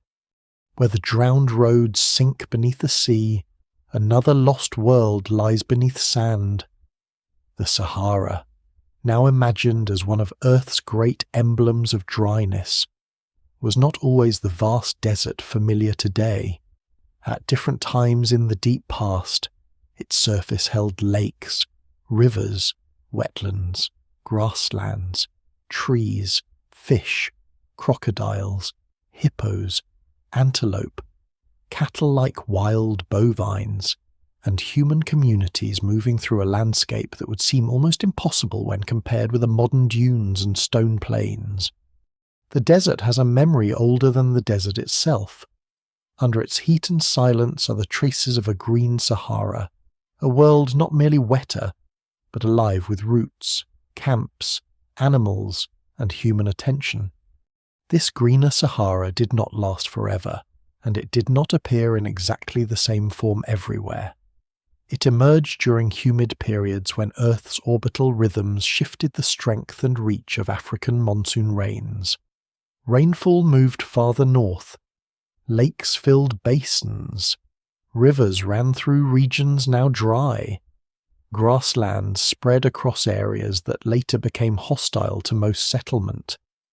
What survives in the record suggests a landscape of enormous variety, freshwater lakes in low basins, seasonal streams, marshes, savannas, wooded pockets, and corridors linking sub-Saharan Africa with North Africa and the Mediterranean world. The evidence remains incomplete, especially where wind has erased surfaces or sand has buried them. But the broad pattern is clear. The Sahara once opened. When it opened, humans entered. They fished along lake shores, hunted animals, gathered plants, made tools, left hearths, and marked stone. In some places, ancient lake beds preserve fish bones, shells, and sediments that speak of water where now there is dust. In others, rock art shows animals that cannot live in the modern hyper-arid Sahara: giraffes, elephants, rhinoceroses, hippos, crocodiles, and later cattle. These images are not fantasy decorations. They are visual memories of environments transformed beyond recognition. A person standing before such art today may see a desert wall covered with animals of grassland and river, as if the rock itself refuses to accept what the climate became. The human story in the Green Sahara is not only about survival, it is about connection. During wetter phases, the region could serve as a bridge between parts of Africa that are now separated by vast aridity. People, animals, ideas, and perhaps languages could move through corridors that later closed. A landscape that becomes a barrier in one age becomes a passage in another. This matters deeply for understanding early human dispersals and later prehistoric developments. Movement across North Africa and through the Sahara was not always a desperate crossing of emptiness. At times, it may have been a gradual movement through habitable country, following water, animals, and seasonal abundance. The lakes themselves must have shaped human life with great force. A lake in the Sahara is more than water. It draws animals, birds, fish, plants, and people. It creates predictable places in a wider landscape. Camps gather near its edges, though always with the risks of flood, insects, predators, and competition. Fish can supplement hunting. Reeds can provide material. Mud records footprints. Shorelines shift as rains vary. Children grow up learning the moods of water in a region that later descendants may know only as desert. If such a world disappears, the loss is not only ecological, it is a collapse of orientation. The places that once told people where to go become unreliable, then impossible. Rock art offers one of the most vivid windows into this vanished Sahara, though its meanings require caution. Across regions such as the Central Sahara, images show changing animal worlds and human practices across long spans. Some scenes include wild animals, hunters, swimmers, herders, and cattle. The famous images sometimes described as swimmers in desert caves have invited many interpretations, some cautious, some speculative. Popular imagination can easily run too far, turning every unusual figure into proof of lost kingdoms or ancient secrets.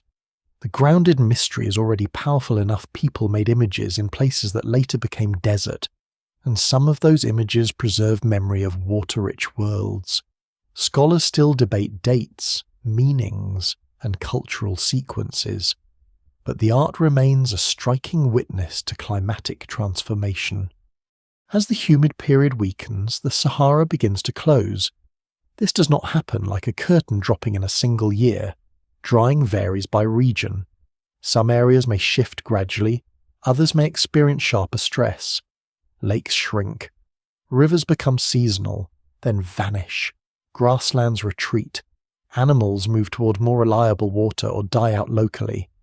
Human groups adapt where they can, moving toward the Nile Valley, the Sahel, mountain refuges, remaining oases, coastal zones, and other habitable margins. The drying Sahara may have helped concentrate populations along the Nile and other water-rich corridors, though the relationship is complex and should not be reduced to a simple cause. Climate pressure does not create civilization by itself, but it can change where people gather, what they need, and how they organize life. This transition is one of the great turning points hidden before written history. A living landscape becomes a filter, then a wall, roots close, contacts change. Populations that once moved across broad green corridors may become separated by desert. The Nile, once one water system among many in a wetter North Africa, grows increasingly important as surrounding lands dry. Oases become islands of survival. Knowledge changes too. Skills suited to fishing, lake travel. And grassland hunting may lose importance in some regions, while herding, desert navigation, water storage, and seasonal movement become more critical. Human memory must adjust as the land itself forgets its wetness. Yet the Sahara never fully forgets. Under the sand are ancient shorelines, fossil water channels, buried soils, pollen records, shells, bones, stone tools, and the faded art of people who saw a different world. Satellites can trace old river systems beneath desert surfaces. Geologists can read lake deposits like pages from a climate archive. Archaeologists can recover camps on former shores where the nearest open water is now far away. These traces remind us that deserts are not timeless emptiness. They're histories in dry form. The Green Sahara also changes the way we imagine prehistoric people. They were not trapped in one fixed environment, learning one simple way to live. They moved through Earth's transformations with remarkable flexibility. They could inhabit coasts, steppes, caves, islands, forests, wetlands, and deserts when deserts were not yet deserts. Their world was unstable, but they were not passive. They followed openings, remembered closures, experimented with food, tools, routes, and social ties. When the Sahara dried, some traditions ended, others moved, and still others were reshaped into new ways of living. By the time written records appear along the Nile and in neighbouring regions, the greener Sahara has already become a deep memory, preserved not in books but in stone, sediment, and scattered human traces. Later civilizations may look toward the desert as a place of danger, spirits, minerals, trade routes, exile, and testing. But beneath that historical desert lies the older one, a Sahara of lakes, animals, fishers, hunters, herders. An artist watching rain clouds build over horizons now ruled by heat.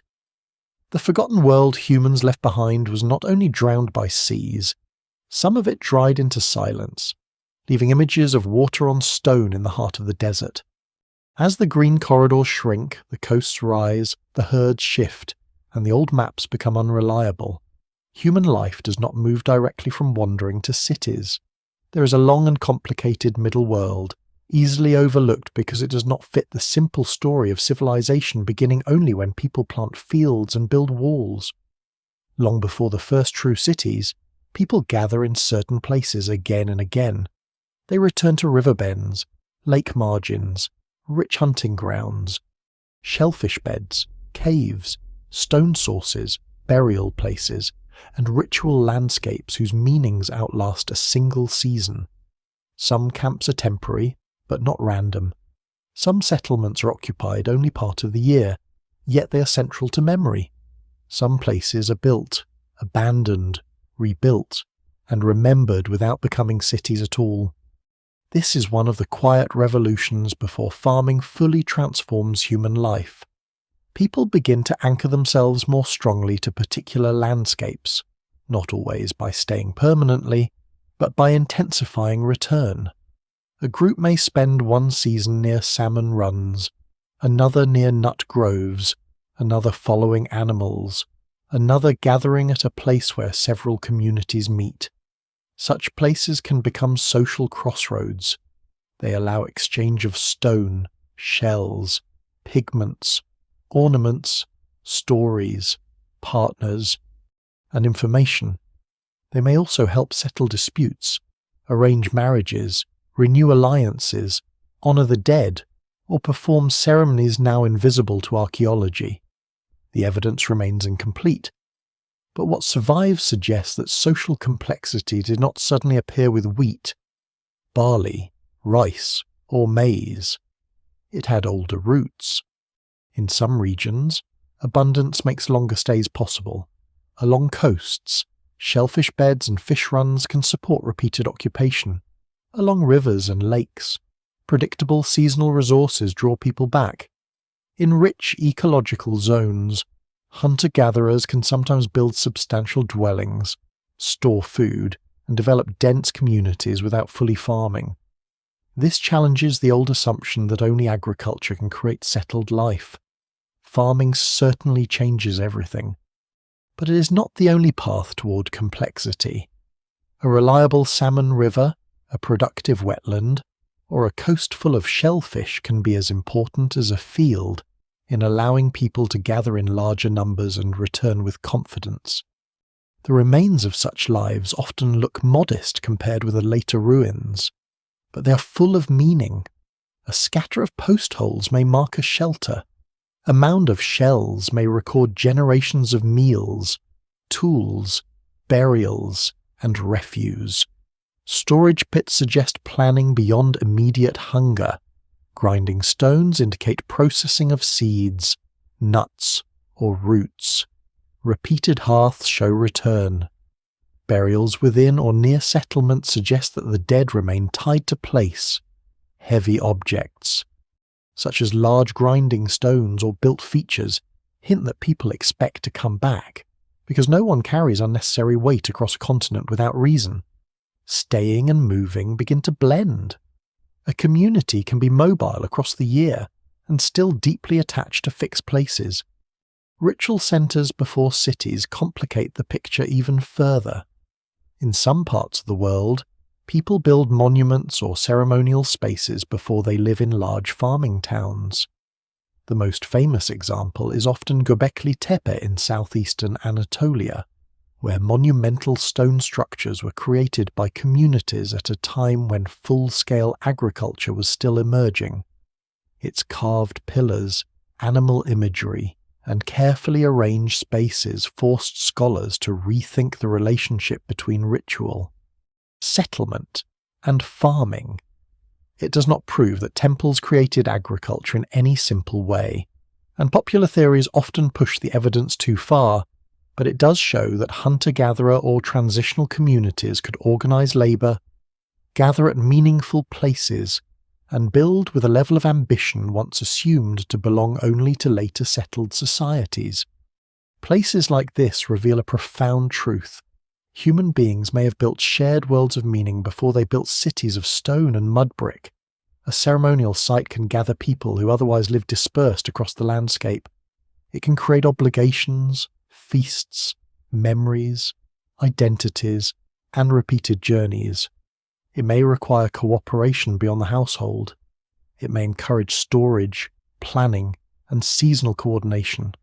Scholars still debate the exact functions of early ritual centres, but their existence warns against imagining pre-farming people as socially simple. Complexity does not always begin with kings. Sometimes it begins with people returning to a hill, a circle of stones, a burial ground, or a carved pillar because the place matters.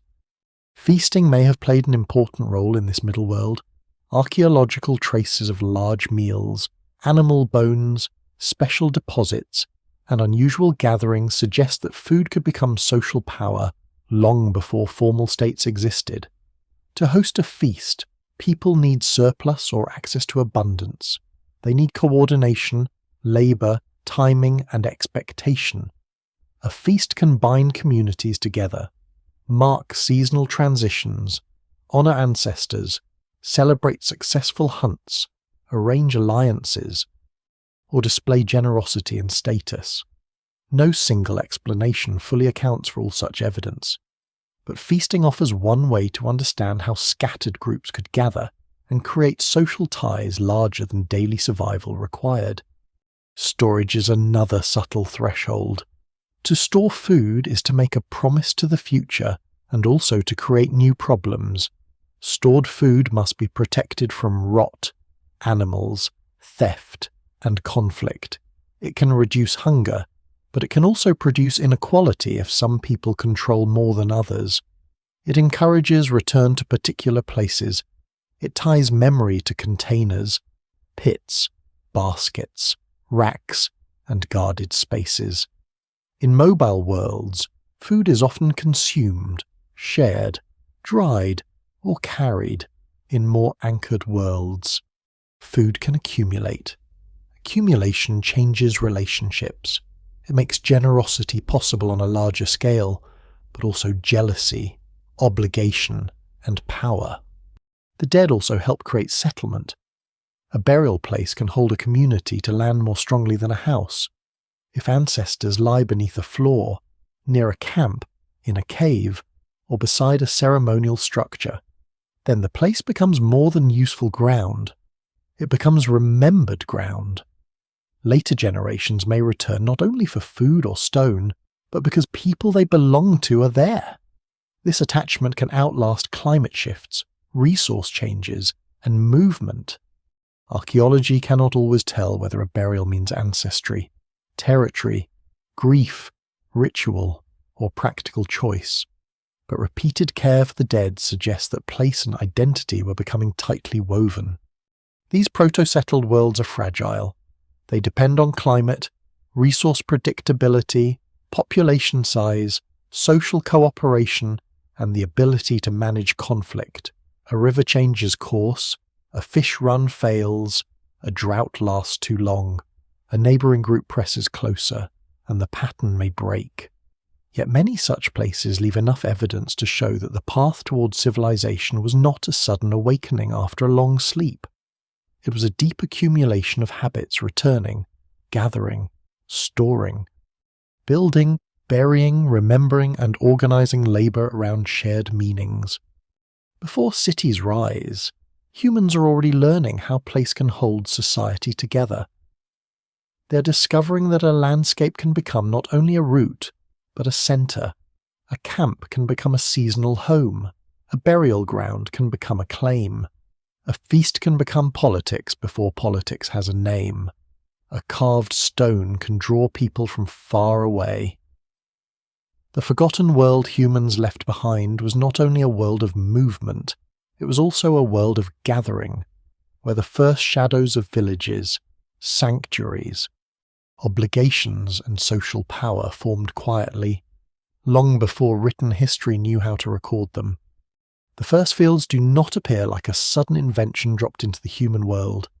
They emerge slowly, unevenly, and in different places for different reasons, from habits that are older than farming itself. People already know plants intimately. They know when certain grasses ripen, which roots can be dug, which nuts store well, which fruits return after rain, which stands of wild grain are worth visiting again, and which seeds cling to clothing, baskets, and animal hides. Long before anyone lives as a farmer in the full sense, people gather carry, sort, grind, roast, soak, store, and return. They disturb soil. They drop seeds near camps. They burn vegetation. They favour useful plants without necessarily intending to domesticate them. The farming threshold is not a doorway crossed in one step. It is a long edge, blurred by experiment, need, luck, and memory. The climate after the Ice Age helps create this edge.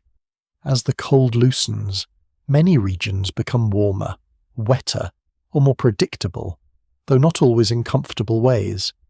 Forests spread, grasslands shift, lakes fill or shrink, and the old hunting worlds change.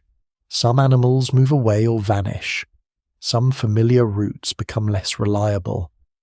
At the same time, certain plants become more abundant in particular zones. Wild cereals in Southwest Asia, rice in parts of East Asia, millet in northern China, maize in Mesoamerica, potatoes and quinoa in the Andes, yams and other crops in parts of Africa and Oceania, and many more local plants each enter human life through their own regional story. There is no single birthplace of agriculture for the entire world. There are several centres, separated by geography and time, each shaped by local climate, species, and human choices.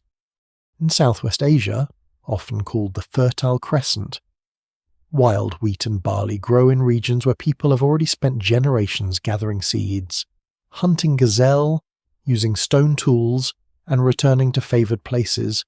Grinding stones become more common. Storage becomes more important. Some communities settle for longer periods. Then, over time, plants begin to change under human pressure. Seeds that once scattered naturally may be gathered before they fall.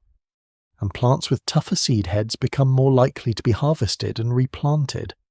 This is one of the quiet mechanisms of domestication humans select without always knowing they are selecting. A useful accident becomes a habit becomes a pattern becomes a new kind of a landscape. Animals cross the threshold too, but not as obedient creatures waiting to be tamed. Dogs have already joined human life much earlier, likely through a long relationship with wolves shaped by proximity, scavenging, cooperation, and mutual advantage. Later, goats, sheep, cattle, pigs, chickens, llamas, alpacas, and other animals enter human economies in different regions and periods. Domestication is not simply capture. It requires breeding, protection, management, culling, movement, and generations of contact. It also changes the animals themselves, bodies, horns, coats, behaviour, reproduction, and dependence. Humans reshape animals, and animals reshape humans in return. A herd can move wealth across a landscape. Milk, blood, meat, hides, wool, manure, bone, horn, and labour become part of a new system of life. Yet farming is not obviously an improvement at first. This is one of the surprising details hidden beneath the grand story of progress. Early farmers often work harder than many hunter-gatherers. Their diets can become narrower. Dependence on a few crops creates vulnerability to drought, pests, disease, and failed harvests. Living close to animals increases exposure to pathogens. Permanent villages concentrate waste. Stored grain attracts rodents. Fields require clearing, planting, weeding, harvesting, processing, guarding, and defending. Human bones from early farming communities sometimes show signs of nutritional stress, repetitive labour, and disease. The evidence varies by region, and scholars still debate the balance of costs and benefits. But agriculture was not an immediate escape from hardship. In many places, it created new hardships while solving old ones. So why did people continue? The answer is not one reason. Climate pressure mattered in some regions. Population growth may have made older mobile strategies harder to maintain. Rich plant zones encouraged repeated gathering and eventually cultivation. Storage made settlement more attractive. Ritual gatherings and feasting may have increased demand for reliable surplus. Social competition could push people to produce more than immediate need required, in some areas. Farming may have spread because it supported more children, even if individual lives became harder. In others, people may have adopted crops or animals gradually while still hunting, fishing, and gathering. No single explanation fully accounts for this transformation. Agriculture was not discovered once and copied everywhere. It was negotiated, resisted, adopted, abandoned, and reinvented. For a long time, the boundary between forager and farmer remains porous. People plant some crops but still hunt. They herd animals but still gather wild foods.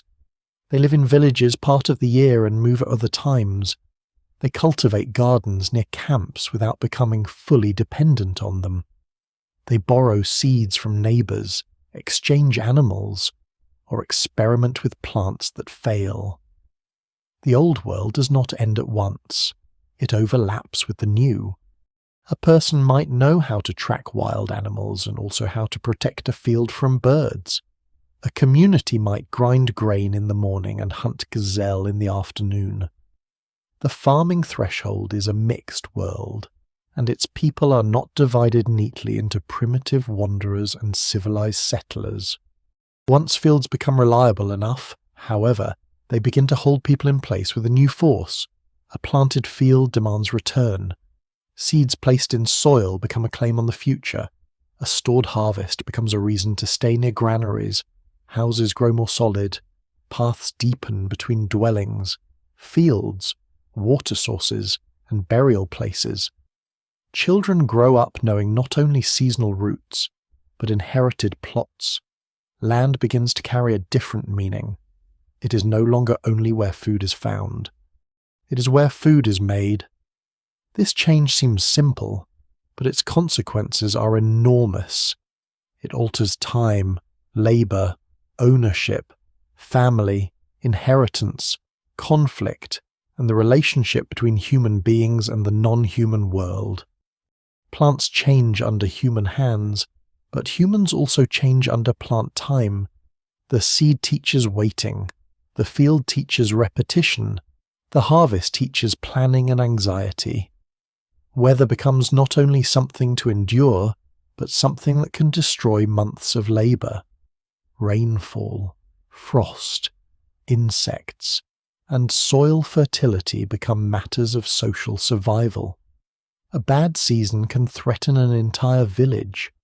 A good harvest can feed more people, support specialists, encourage trade, and create surplus that someone may control.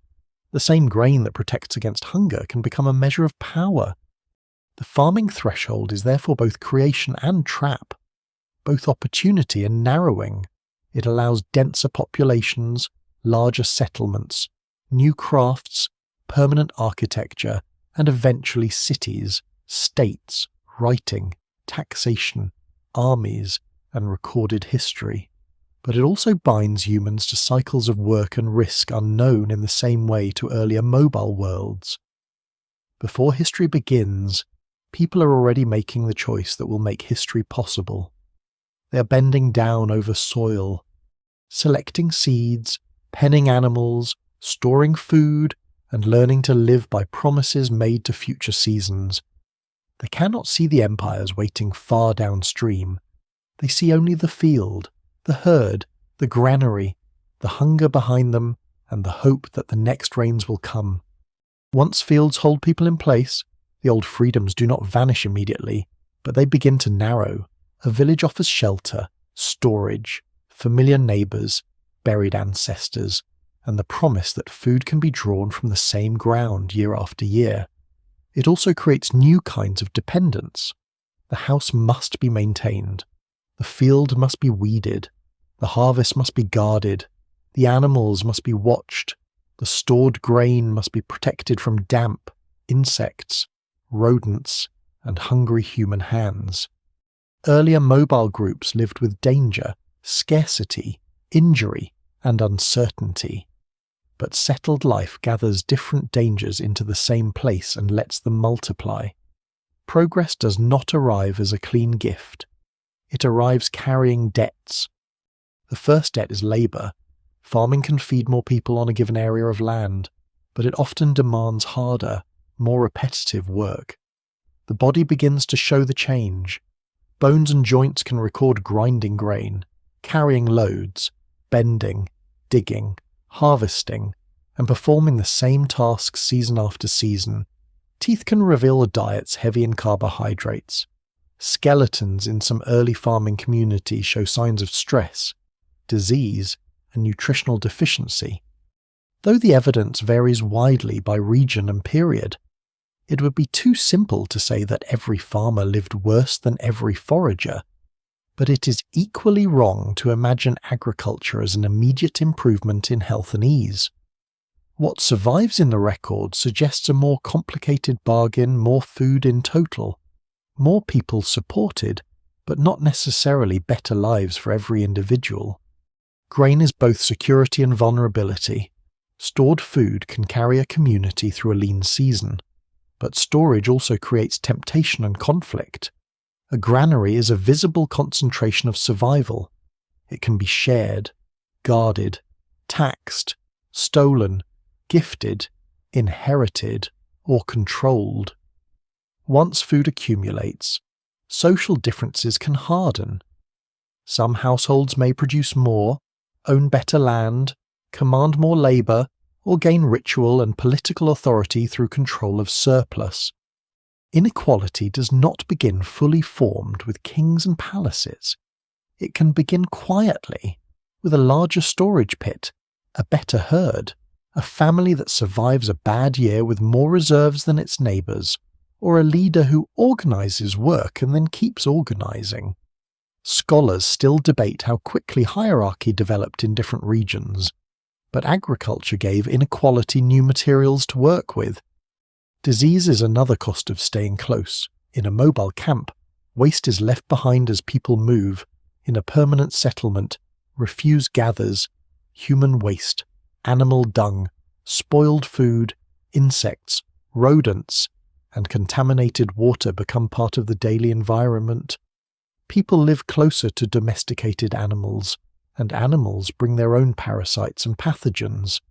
Not every major disease appears immediately, and the relationship between domestication, settlement, and epidemic illness is complex. But the basic direction is clear. Larger, denser communities create new opportunities for infection. Later, when towns and cities grow, this problem becomes enormous. The first villages are not yet crowded capitals, but they begin the long human experiment of living densely enough for diseases to find reliable paths from body to body. The animals that once moved freely across the horizon also enter the human household in altered form. Goats, sheep, cattle, pigs, and other domesticated creatures become wealth, food, labour, and responsibility. Their presence changes daily life. People wake to their sounds, follow their needs, protect them from predators, move them to pasture, breed them, milk them, slaughter them, and count them. Herds can save a family, but they can also overgraze land, spread disease, and become targets for theft. A cow or a flock is not only food, it is status, risk, inheritance, and conflict on legs. The boundary between human society and animal society becomes more intimate, but also more controlling. Animals are brought closer, and in being brought closer, they are remade. The land itself begins to change under this new pressure. Fields require clearing, trees fall, grasslands are burned or grazed, irrigation alters water flow, soil is exposed, exhausted, enriched, or eroded depending on local practice and climate. Hillsides can lose their cover. Wetlands can be drained or managed. Forest edges retreat around villages. These changes are small at first compared with the modern industry, but over centuries they accumulate. Humans had shaped environments before agriculture through fire, hunting, and gathering, but farming intensifies the relationship. The land becomes a project. A field is nature forced into repetition. It must produce again, and again, and again. Conflict changes too. Earlier human groups certainly experienced violence. There is no reason to romanticize the mobile past as peaceful. But settled life creates new reasons to fight, and new things that cannot be easily carried away. A field cannot flee, a granary cannot run, a herd can be stolen, a water source can be controlled, a village can be raided. Boundaries matter more when labour has been poured into the ground. Defensive walls, weapons, trauma on skeletons, burned settlements, and signs of organised conflict appear in some early communities, though patterns differ widely and must be interpreted cautiously. No single explanation fully accounts for prehistoric violence, but property, stored food, population pressure, and social hierarchy all add fuel to older human tensions. There is also a quieter loss, the fading of older knowledge. As communities become more settled and more dependent on domesticated plants and animals, some skills of wide-ranging mobility lose their central place, not everywhere and not at once.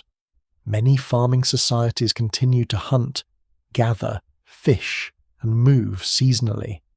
But over time, a child raised among fields may know the life cycle of wheat better than the distant migration of wild herds. A family tied to irrigation channels may know water through canals more than through wandering rivers. The world becomes smaller in one way and more controlled in another. The old mental maps of coast, steppe, desert corridor, and animal path do not disappear entirely, but they begin to belong to fewer people. This transformation can be felt in the way time changes. Mobile life often follows seasons through movement, the return of fish, the ripening of fruit, the arrival of herds, the thaw of passes, the drying of wetlands. Farming also follows seasons, but with a different tension. The future is buried in the field. A failed rain is no longer only a hard season, it is a threat to stored hope. Calendars become more important. Rituals around planting, harvest, fertility, and weather deepen. Communities watch the sky not only for travel and hunting, but for the survival of crops. Anxiety settles into the soil. Still, the rise of farming is not simply a tragedy.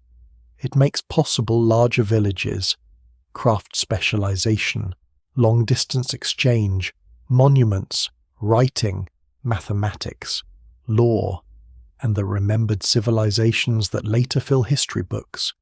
It feeds children who might not have survived in smaller mobile groups. It allows stories, rituals, and identities to attach powerfully to place. But every gain carries a shadow.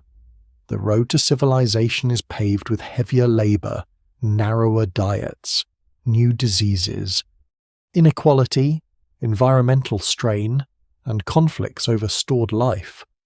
Before history begins, humans have already changed the terms of their existence. They no longer only move through landscapes, they increasingly bind landscapes to human demand. The forgotten world of drowned plains, giant animals, green deserts, and move-in camps does not end in one moment. It fades behind fences, fields, hearths inside permanent houses, paths worn between granaries and wells. The old world remains nearby, just beyond the village edge, in the forest, the marsh, the mountain. The story of animals once followed farther than anyone now walks. Progress has begun, but it is not innocent. It is powerful, useful, dangerous, and irreversible in ways no one standing over the first fields could fully understand. The old world does not disappear completely when fields spread and villages grow. It sinks, dries, burns, decays, and scatters. but it keeps leaving small, stubborn signals under the modern surface. A road is paved, and beneath it may lie a hearth older than any kingdom. A harbour is dredged, and from the mud comes an antler tool shaped by hands that knew a vanished coast. A desert wind strips sand from a basin and exposes the bones of fish where no river runs. A cave floor, if excavated slowly enough, becomes a stack of human presence ash, stone flakes, animal bones, pigments, footprints, pollen, teeth, and silence pressed into layers. The forgotten world survives not as a complete story, but as fragments that refuse to vanish. Archaeology begins with patience because the deep past is not generous. It does not hand over a full account. It offers a tooth, a seed, a stain in soil, a broken blade, a trace of fat absorbed into pottery, a child's footprint hardened in mud, a shell bead pierced by a tool, a scrap of charcoal small enough to lose on a fingertip. Each clue must be handled inside its context. Where was it found? What layer held it? Was it moved by water, animals, roots, burrowing creatures, later people? Or erosion a stone tool without its setting can still be beautiful, but it becomes less informative. The place around an object is part of the evidence. Remove it carelessly, and the past loses its grammar. Modern methods have made the buried world speak in ways earlier scholars could not have imagined. Radiocarbon dating can place organic remains within a broad frame of time, though only up to certain limits, and only when contamination is controlled. Other methods date sediments, volcanic ash, mineral deposits, heated stones, and the last exposure of grains to sunlight. Pollen trapped in lake mud can reveal forests, grasslands, and climate change. Isotopes in teeth can suggest diet, movement. In childhood environments, ancient proteins and DNA can identify species from bone fragments too broken to recognize by shape. Even cave sediments without visible bones can contain genetic traces of humans and animals that once passed through. The evidence remains incomplete, but the range of what can now be asked has expanded dramatically. Ancient DNA has been especially transformative. It has turned bone fragments into family histories, migrations, meetings, and disappearances. From DNA, researchers have identified relationships among Homo sapiens, Neanderthals, Denisovans, and other ancient populations. They have traced movements across continents, population replacements, mixture events, bottlenecks, and adaptations. A piece of bone once thought almost meaningless can reveal that a person had parents from different human groups, or belonged to a population no longer present in the same region. This is one of the most surprising changes in the study of prehistory. Some of the most important discoveries no longer look dramatic in the ground. They look like fragments. Their drama appears only in the laboratory. Yet DNA is not a perfect memory. It preserves better in cold, dry, stable conditions than in hot, humid places, which means the genetic record is uneven.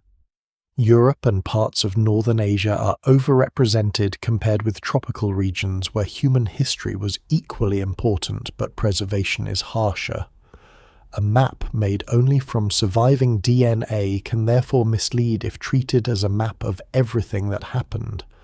Scholars still debate many interpretations because genetic evidence must be joined carefully with archaeology, climate records, languages, and physical anthropology. Genes can show that populations mixed, but not how they understood one another.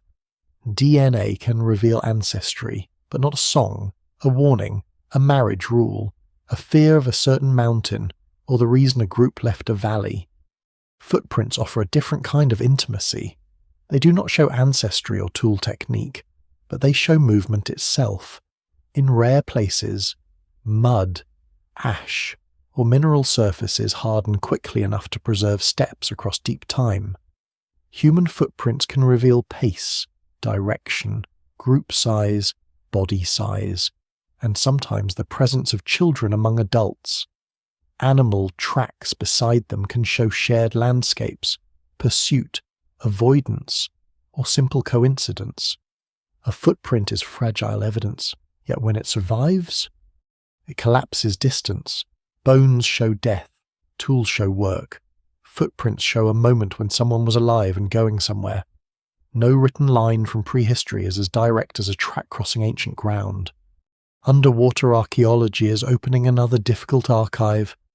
Ancient coastlines are hard to study because they lie beneath waves, sediment, shifting currents, and modern disturbance, but submerged forests, drowned peat, old river channels, stone tools, fish traps, and preserved landscapes have begun to reveal how much human life may have been lost with rising seas. Surveying such places requires geology as much as archaeology. Researchers map seafloors, analyze sediments, search for ancient landforms, and identify areas where human occupation might have survived. It is slow work and often frustrating. A vast drowned plain may contain evidence, but finding a campsite beneath meters of sediment and water is like searching for a spark in a storm. Some clues come not from people directly, but from the environments that shaped them. Lake cores preserve layers of mud that record rainfall, vegetation, dust, fire, and erosion. Ice cores hold trapped air from ancient atmospheres. Cave formations grow in patterns linked to rainfall above them. Charcoal in sediments can reveal fire activity. Fossil pollen shows whether a region held forest, grassland, wetland, or desert vegetation. These records turn landscape into archive. They show when the Sahara greened and dried, when forests expanded after the Ice Age, when volcanic eruptions disturbed climate, when humans may have burned land more often, and when animals lost habitat. The human story cannot be separated from these environmental pages. Museums and storage rooms also hide unfinished discoveries. Bones collected decades ago may be re-examined with new techniques. Stone tools once classified broadly may reveal useware under microscopes. Residues on grinding stones can identify plants processed long before farming. Old excavation notes, if careful, can become newly valuable when compared with fresh dating methods. The past changes not only when new sites are found, but when old evidence is asked better questions. This is a humbling detail. The forgotten world may already be partly in our possession, sitting in drawers, mislabeled boxes, sediment bags, and archives waiting for methods not yet invented. But every answer creates new uncertainty. A date is revised, a layer is reinterpreted, a genetic lineage appears where none was expected.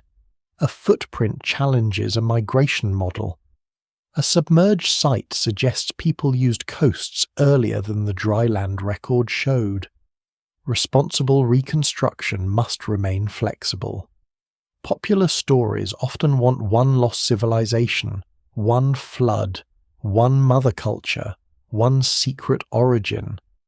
The real deep past is more intricate and more impressive. Countless communities adapting locally, moving widely, meeting unexpectedly, and leaving evidence in forms no storyteller would design because reality is less tidy than myth. What modern ground preserves is enough to prove that the world before history was rich, but not enough to restore it whole. The silence remains. No excavation can recover every voice around a hearth. No DNA sequence can tell what a painted hand meant to the person who made it. No drowned valley can return its full map of names. Still, the fragments matter. They are the surviving edges of a human world almost erased by water, sand, ice, roots, weather, and time. Each clue is small, but together they reveal a truth larger than any single discovery before writing remembered us. The earth itself was already recording human life, patiently, imperfectly, beneath modern ground. Inside modern humanity, the forgotten world has not fully disappeared. It no longer surrounds most people as open steppe, drowned coastline, green Sahara, mammoth trail, or moving camp. Yet pieces of it remain in bodies, habits, fears, skills, and the deep patterns of human attention. The past before writing is not only something buried under sediment or sealed in cave walls, it is also carried forward invisibly. Every modern person belongs to a species shaped for far longer by movement than by settlement, by small groups more than by states, by seasonal uncertainty more than by schedules, by landscapes read directly rather than by maps, screens, and signs. Civilization is recent. The older world had hundreds of thousands of years to leave its mark. Some inheritances are biological. People alive today carry genetic traces of ancient populations, migrations, bottlenecks, and encounters with other humans. Many outside Africa carry a small amount of Neanderthal ancestry. Some populations, especially in parts of Oceania and Asia, carry Denisovan ancestry as well. These fragments are not souvenirs in any conscious sense. They are working pieces of biology, unevenly distributed and shaped by later selection, drift, and chance. Some ancient variants may influence immune responses, skin, metabolism, altitude adaptation, or other traits, though such connections are complex and often debated. The larger meaning is clear enough: the vanished humans were not sealed away from us. Their world entered ours through inheritance. Other traces are behavioural, though they are harder to prove and easier to romanticize.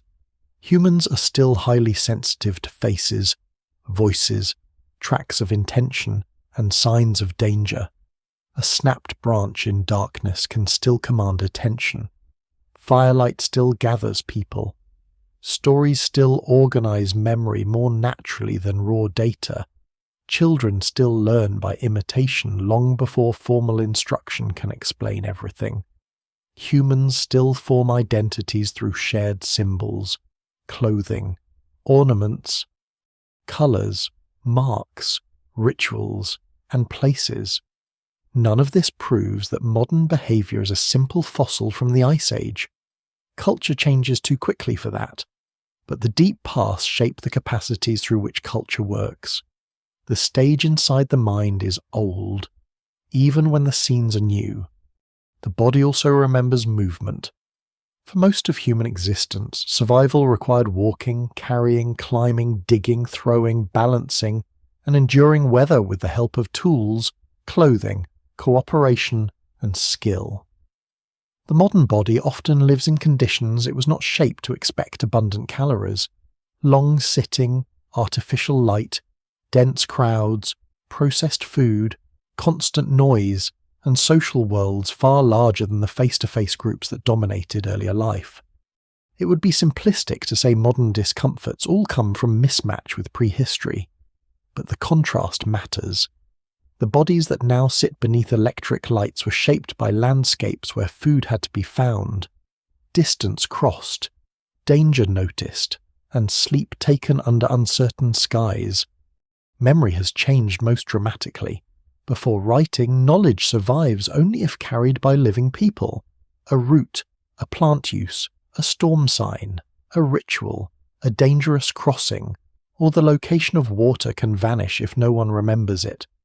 Writing transforms that fragility.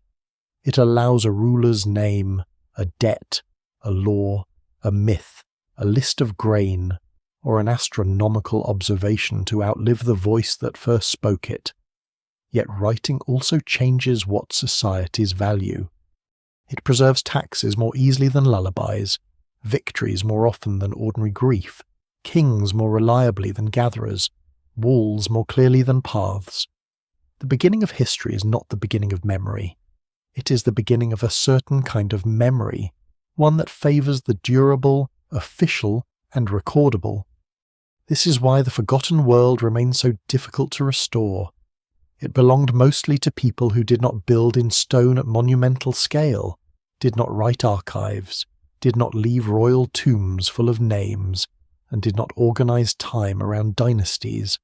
Their achievements were portable, seasonal, embodied, and often biodegradable.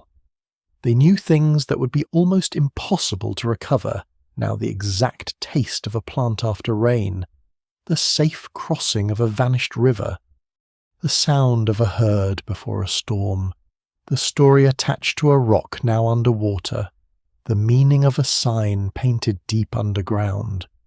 What survives in the record suggests intelligence and complexity, but not the full texture of life. And yet the scale of what they did is extraordinary.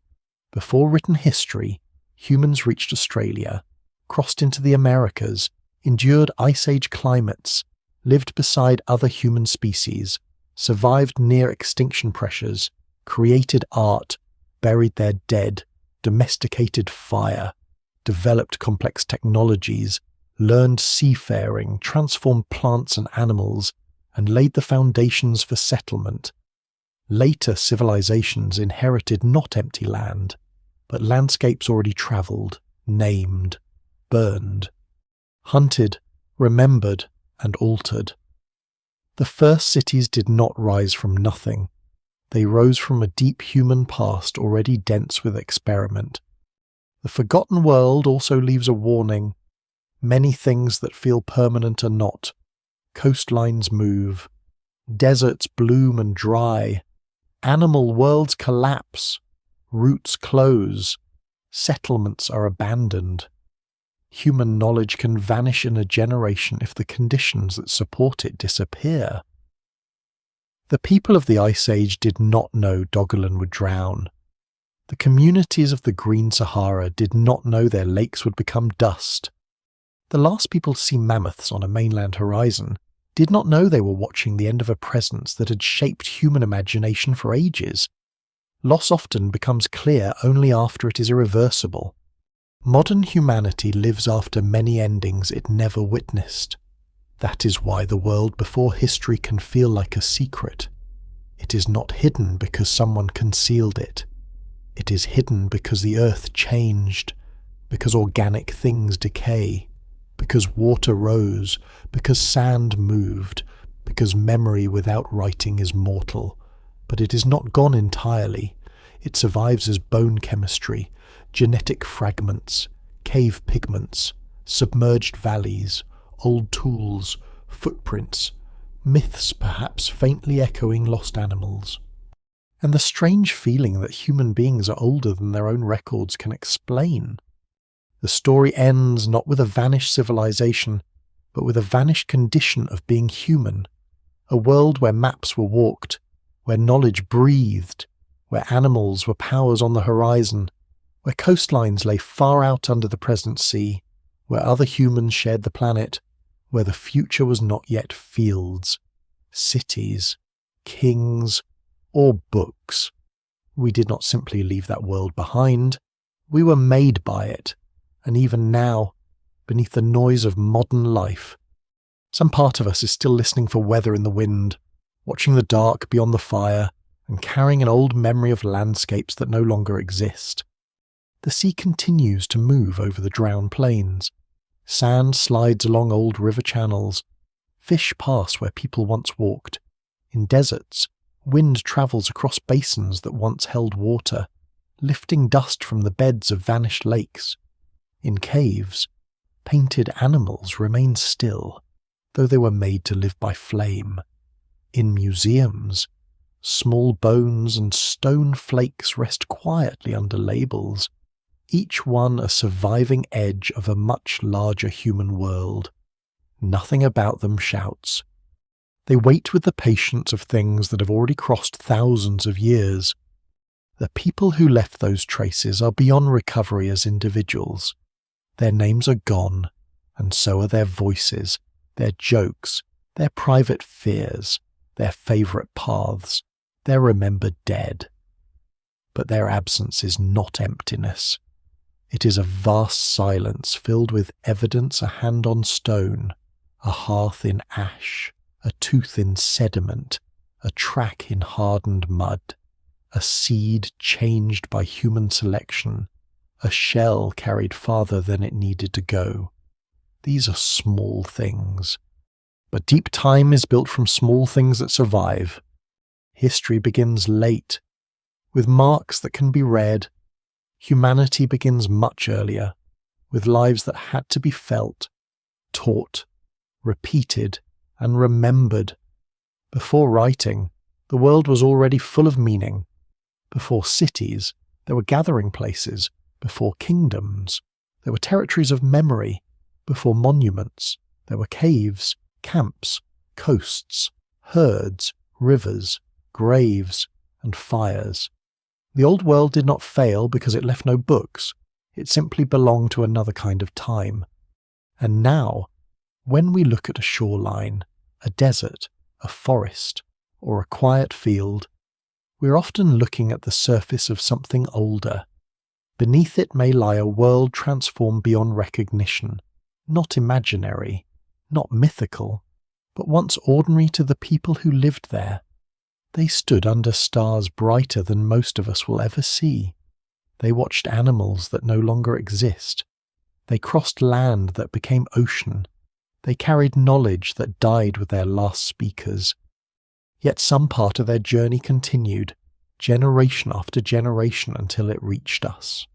So the forgotten world is not only behind us, it is beneath us and within us.